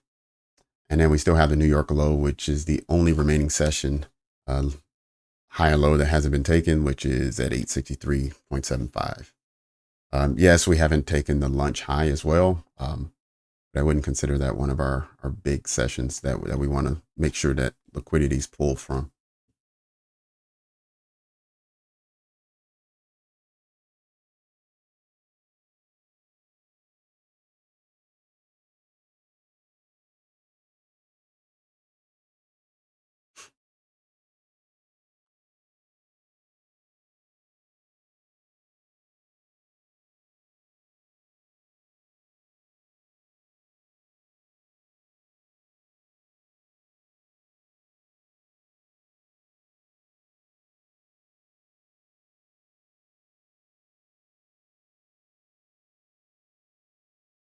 You know, yep, I'll do it again. I take it you weren't here earlier. Um,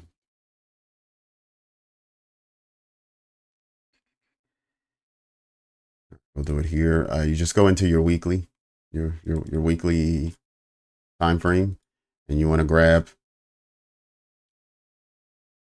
You want to go from wick to wick, put your Fibonacci on it, and what you're looking for is for it to retrace to the 20% mark. That's the only.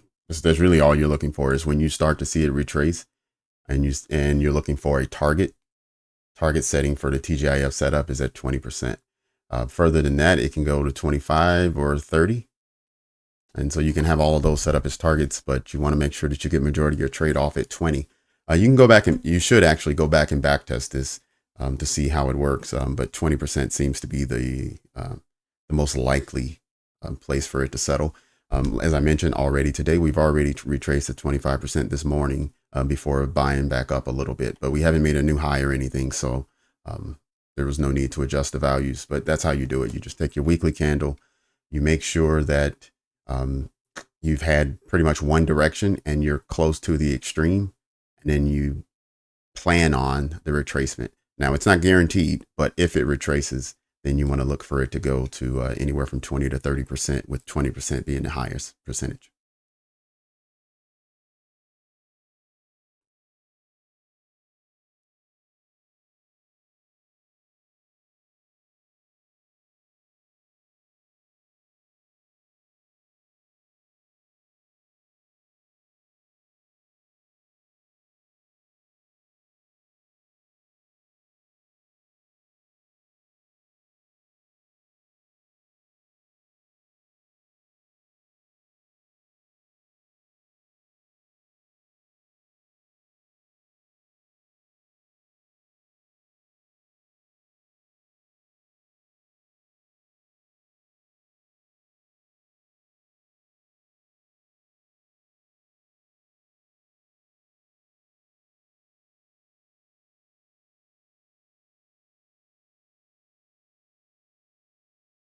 Oh, okay. Yeah, no worries, Ray. Yeah, I saw you had put in S&T, and I went back and I was looking. I was just wondering what you were seeing, but okay. But yeah, I remember earlier in this morning session when you said you would short NQ whenever it gave you a short setup, and if there was a long setup, you'd be looking at ES as the stronger of the two pairs. Yep. Oh, okay, got it.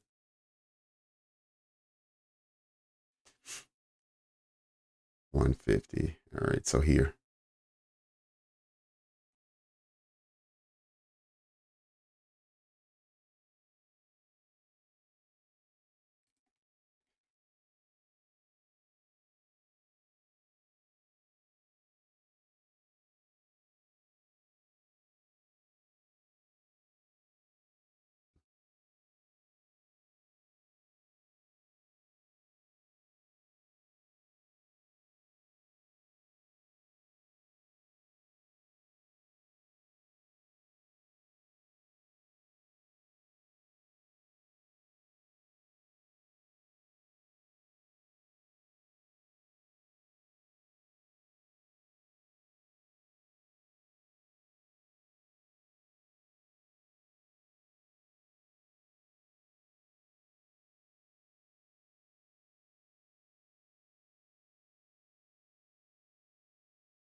UTM 15-minute city.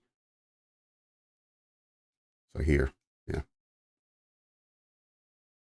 right around 1825 level. This candle right here. These two really right on the 50%, and then sell.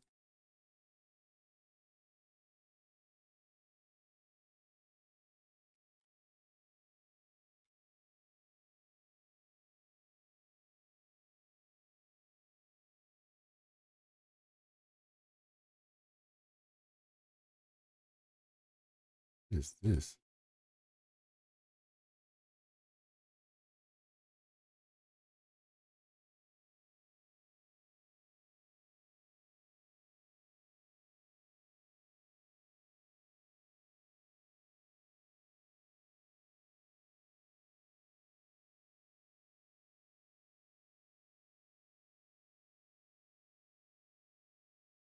There's no way this.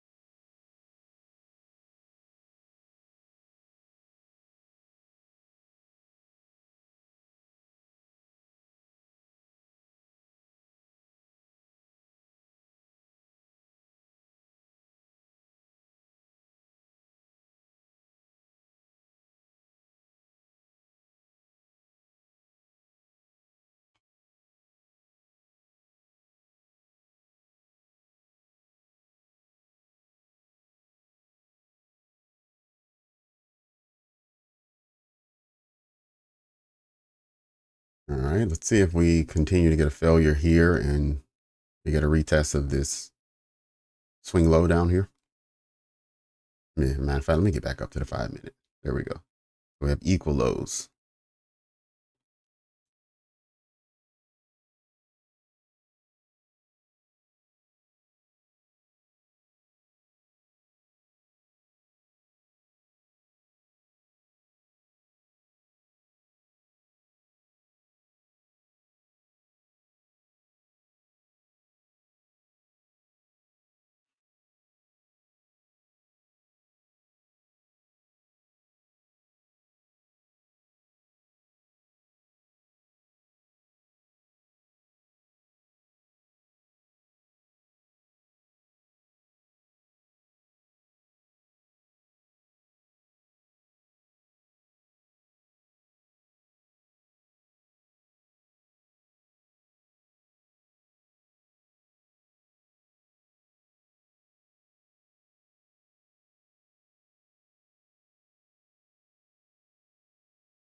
Okay.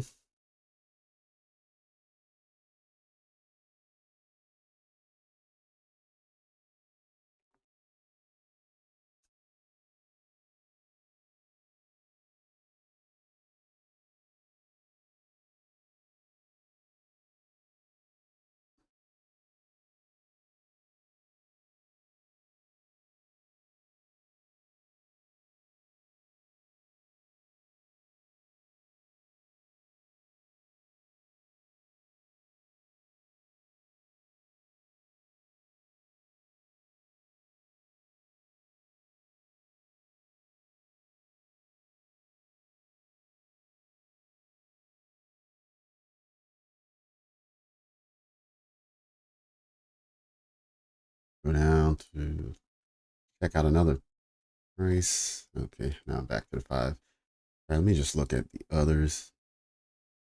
Okay, so our pairs have now broken correlation. Clearly the weaker of the two or the threes. Nasdaq still, it's still showing the most bearish candle. Also, that level that was broken this morning has been broken nearly every hour since it was broken the first time. So it has remained the weaker of the three all day.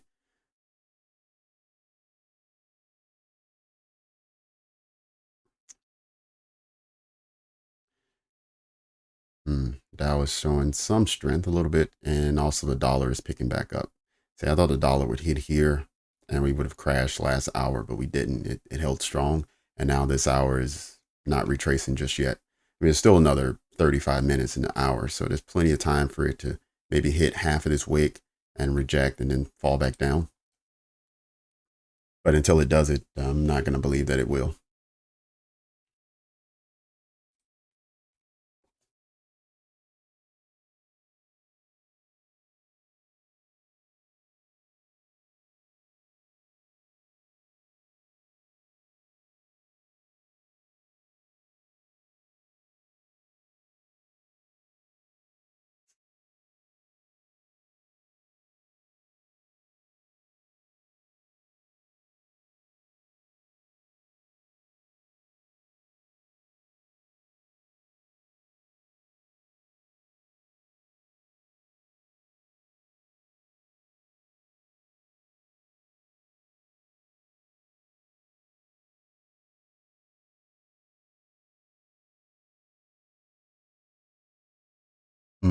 Okay.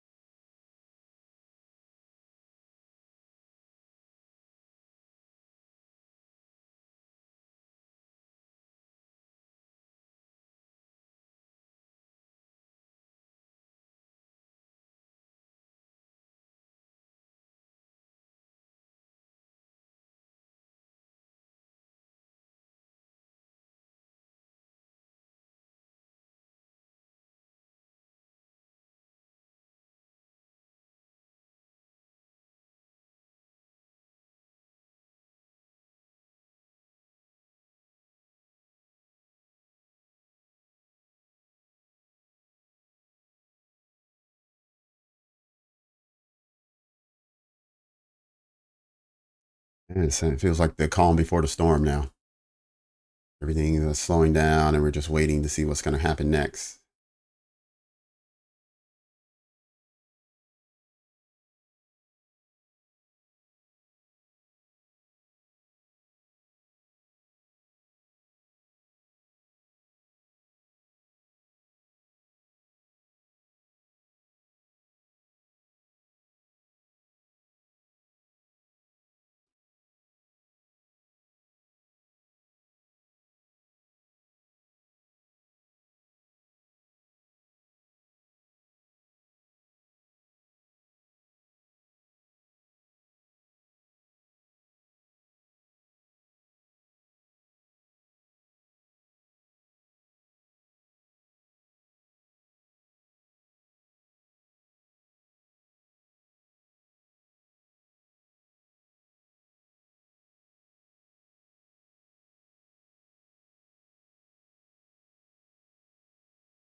All right, that was a nice push so far.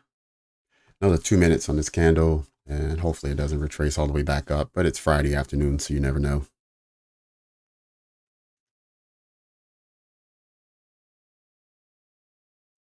Retracements during this hour sometimes can be a little larger than normal and quicker than normal. I mean, it's running out of time, and it doesn't want everyone to be able to see the direction and catch on to the trade.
Okay. So the tick all the way to the edge. I had no idea this area here would be anything. I think it's from the 2 minute or the 3 minute. I think it's from the three. Yep, it is from the 3 minute.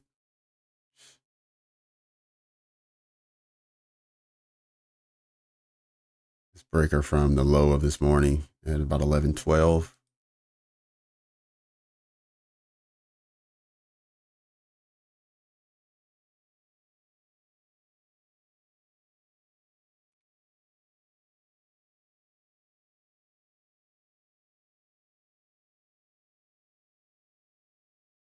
Okay, maybe, maybe not.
Okay, Ray, appreciate it. Yeah, but no, you had a great trade there. No sense in waiting until the last 30 minutes to see if price wants to turn around or do something crazy. Secure your profits and then let your heart rate slow down and start your weekend.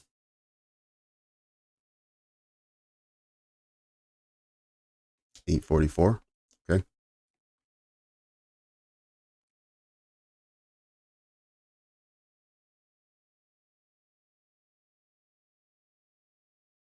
Yeah, I think I have several areas through here. I have 3 contracts on a short on my demo account. Entered in at 990.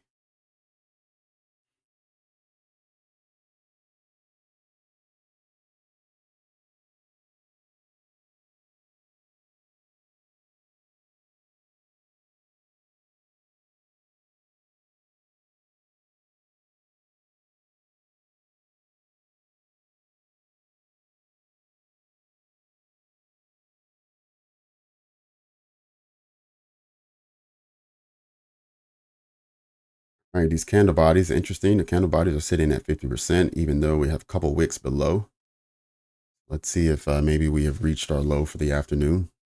I'm hoping price can break this low here, but let's wait and see if it can do that. This candle's still pretty new. It's still another just over 2 minutes left.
All right, Queen, take care. Monday morning, 9:15. We'll see you then. Well, take it back. You usually catch us around 10:30 um, because of your late night in the London session. But anyway, it's been a great week. Another good one. Appreciate your attendance. Appreciate your energy and everything that you add to our channel. Talk to you next week. Turk. Nope. I closed my trade. I had 3 contracts. End up with like $500 or something. Originally it started out as 4 contracts. I closed one at $500, and the other 3 ended up getting about 500 in total. Because I entered at 990. And so the first one I took was down here when I closed out, and the other one was as it was retracing back up. So,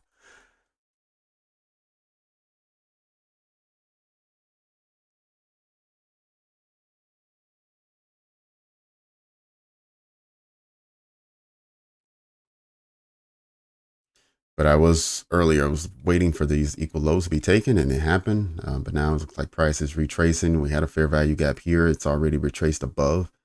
We got another minute to go on this candle. Let's see how it closes and whether it wants these equal highs as well.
Oh, a friend of mine wants to learn. Oh, okay. HDS, sure. Invite your friend over for sure, no doubt. What does your friend need?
Yeah, HDS. If there's anything that I can help your friend with, just let me know.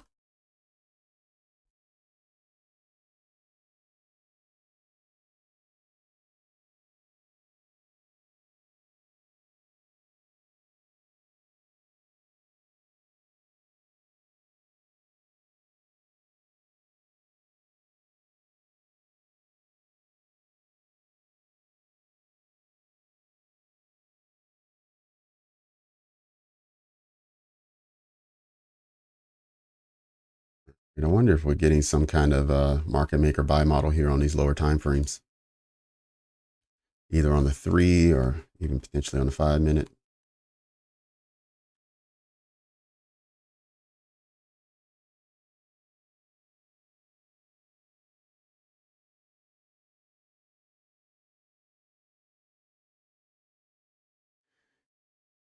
It's going to have to be on the lower time frame because we're running out of time. We got another 30 minutes on prop firm trading and an hour and 20 for total trading.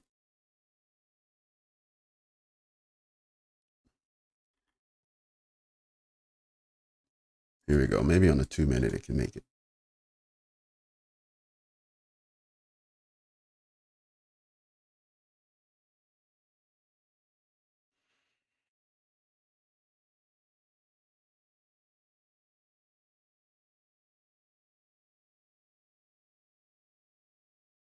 I might wants to learn.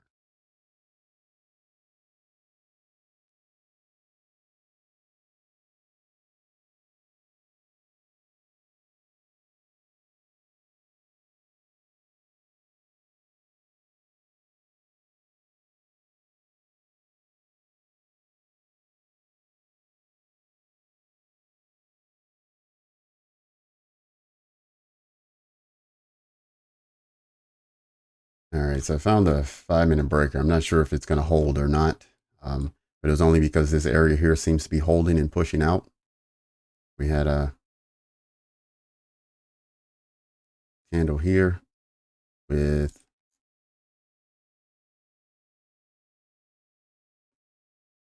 still need to get confirmation by a closure, but looking good so far.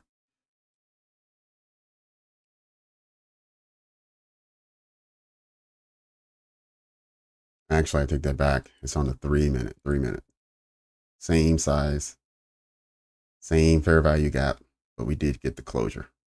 There we go. That doesn't mean it's going to hold up, though. We've been struggling with breakers holding today, this afternoon in particular. And hopefully with the support of this breaker from this morning that held up and sent price up for the lunch hour. And so far has been supporting price even with the candle bodies on 50%. Hopefully this one holds up as well.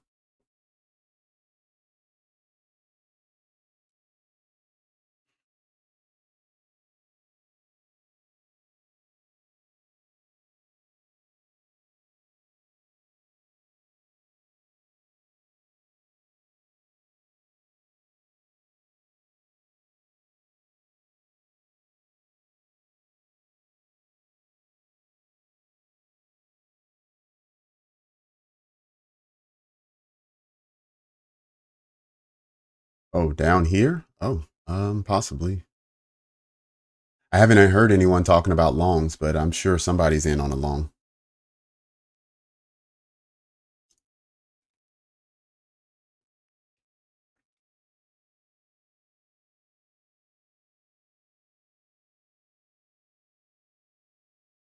Oh,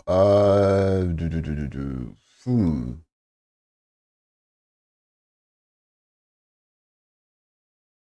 I think I have something. Give me 1 second, HDS.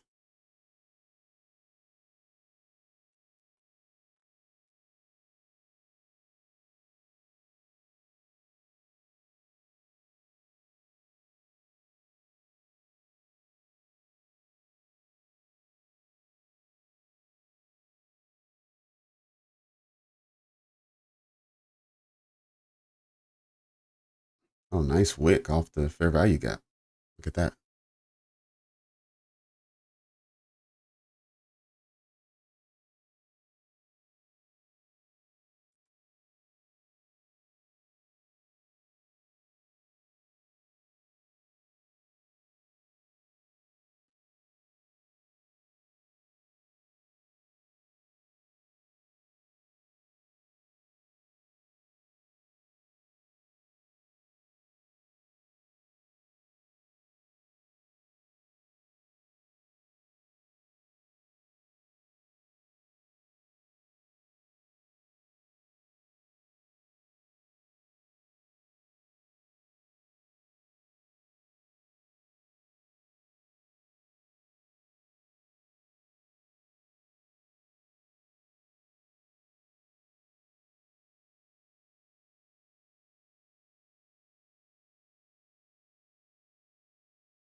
Hmm.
Mm,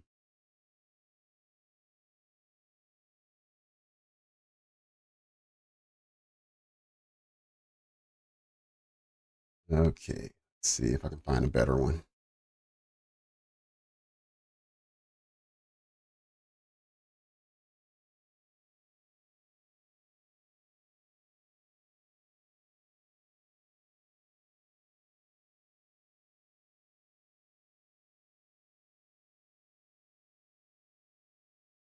Oh, wow. Look at that.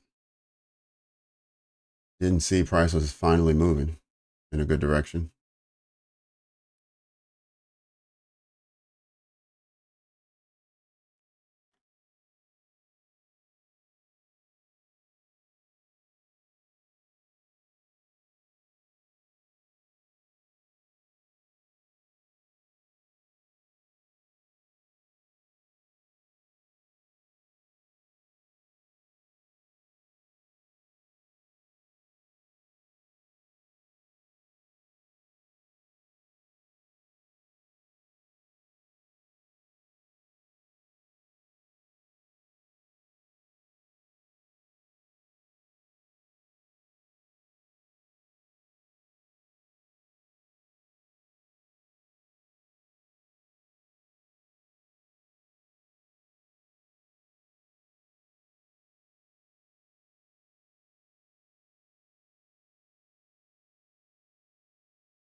Okay, I have something. It's not great. It's not great, but I'll put it in the Discord. It's called ICT terms,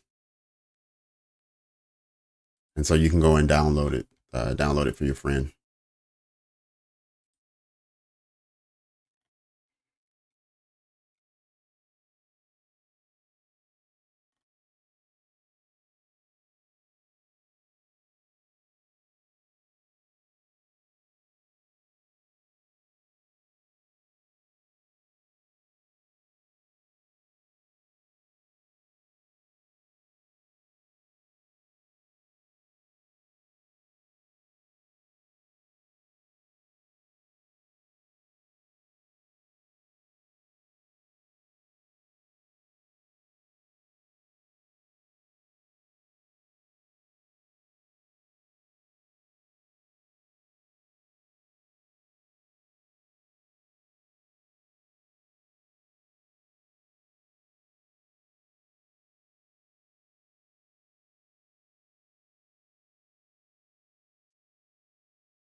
Okay, so I just posted something that you can go and grab for your friend. Just go into the section where it says ICT resources, and then scroll all the way to the bottom, and there's an item called glossary of ICT terms. It's really raw and not well organized or formatted, so I'll have to change it and re-upload it so it's something that's really usable. But for now, it will do. It'll be something that you can give to your friend, and they can start reading it, and you can point out maybe what's important to look at and what's not important. But I did put that in there. So yeah, so just go and grab that. Go into the Discord. There's a section called ICT resources, and it's at the very bottom.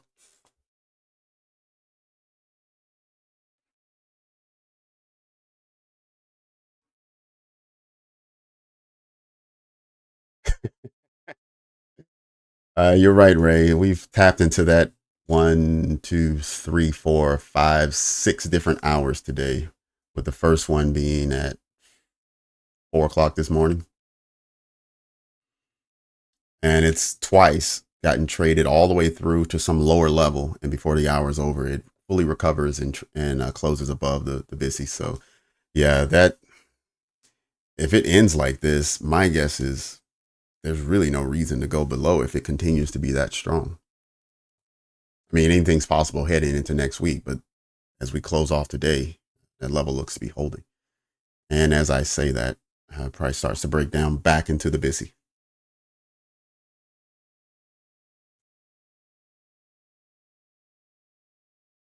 Oh man, okay. I didn't realize we were in the macro period. So let's go ahead and drop down a little further.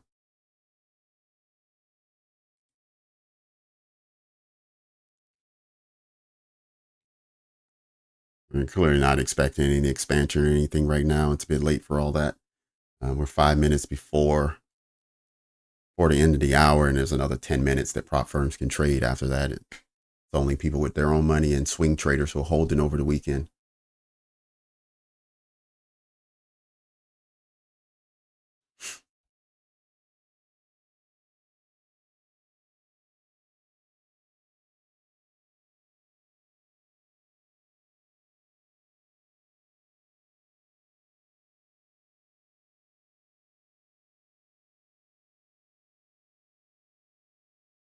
All right, yeah. Before everything's over today, any more questions? I'll go ahead and throw in the chat. Let's see, Eddie has something.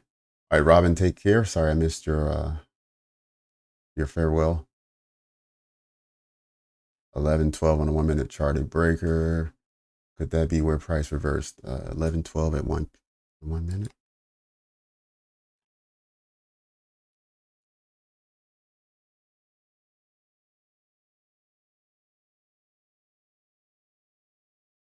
Just before that, 11:11. So the 11:12 candle is the breaker.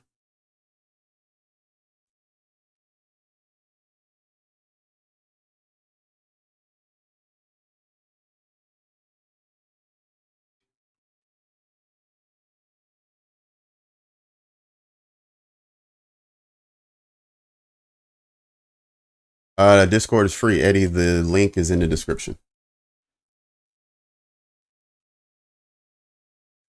But Eddie, when you're looking at breakers, just remember, if you're looking for a bullish breaker, it's going to start with a bullish candle. So it's going to be measured on a bullish move that then breaks in the opposite direction, goes to sweep liquidity, and then carries on in the direction. So if it's a bullish breaker, it's going to be a bullish candle that you're going to measure. It's going to go bearish, sweeping some sort of liquidity, and then it'll come back, turn back bullish, breaking through where the breaker is, close above it, and then trade back in so you can get an entry and then back out.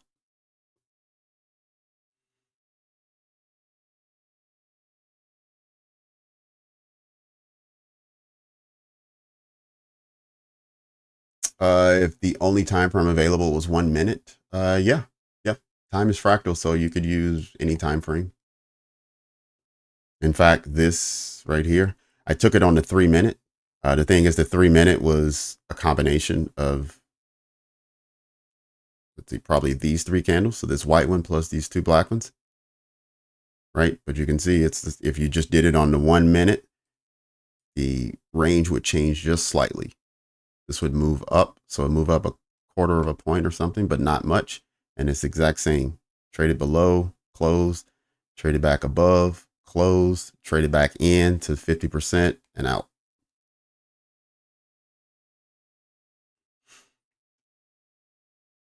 The only difference here, Frank, is you probably wouldn't have gotten a unicorn. So this would have just been a breaker entry, but not a unicorn because there wasn't a fair value gap. But actually there is. It's just ever so slight.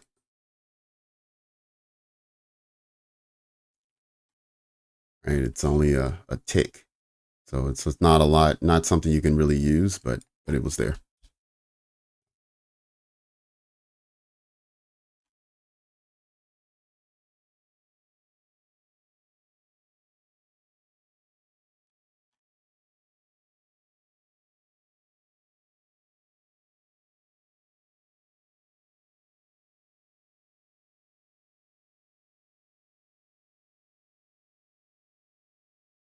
Yep. And Frank, if you look at the way these all broke down, they all kind of gave you the vibe that you were getting a breaker. You could have taken this candle here. Well, actually, we could start here. This was actually one that you probably would have lost. Nope, actually, no, this one wouldn't have worked. You would have had to use this one as your first opportunity. So this could have been your breaker, right? It traded below, but it never traded above. And you go to the next section, next situation, it needs to be a swing high. So you could have used this candle. It traded below, but never traded back above, right? And you just keep moving down. It traded below, never back above. And you just keep going. And then eventually you got one that traded below and then back above. And that's how you don't get faked out. And that was always the issue I always had. I always got faked out. And the breaker really helped me stop that because I used to just look for fair value gaps and try to take an entry from it.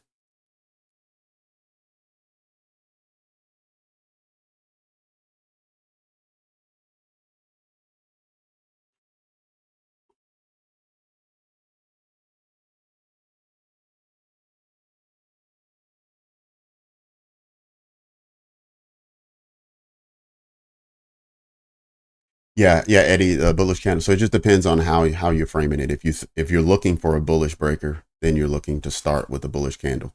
If you're looking for a bearish breaker, obviously you go the opposite direction.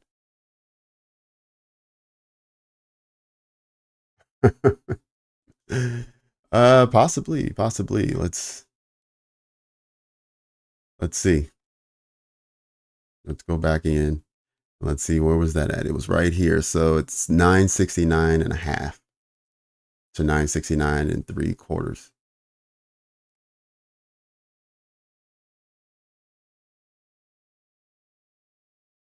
Hmm.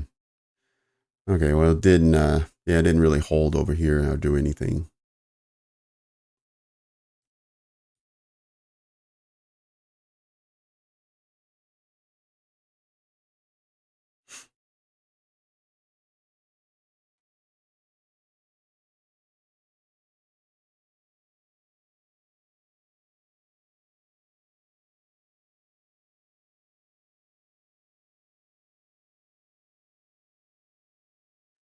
Yeah, see this right here, this breaker here was taken on the 3 minute, I believe. But if you did it here on the 1 minute, it would have been just slow guy here.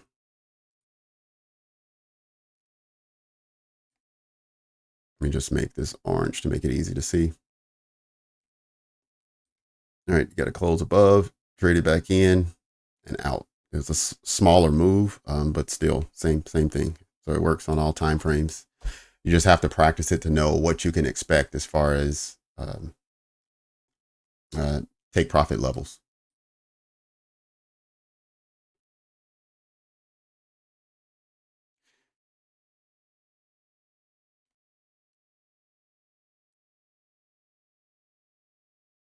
All right, in 7 seconds, this breaker will be invalidated.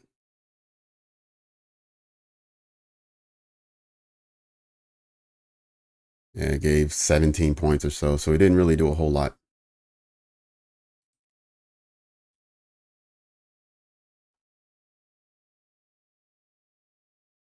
This guy's still operating from this morning, same one.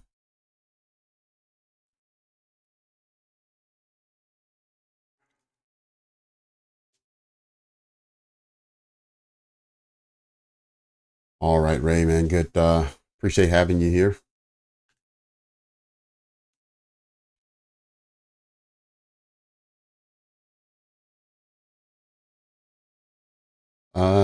Let me see, Frank. Frank, are you in the Discord?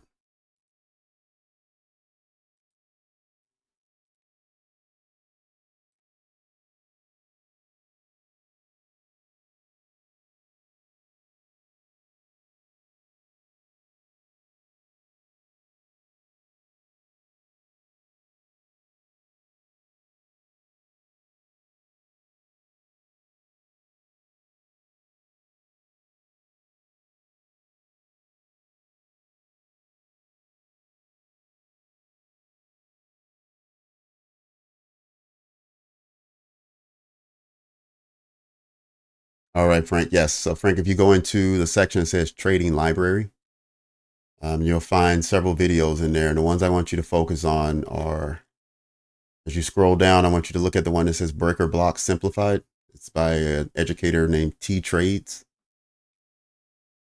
And then there's another one I want you to focus on at the very bottom, the last one I put on yesterday, which is ICT Concepts Change in State of Delivery. That's a good one to watch. But it'll also go over macros and why that time frame is important and what you look for.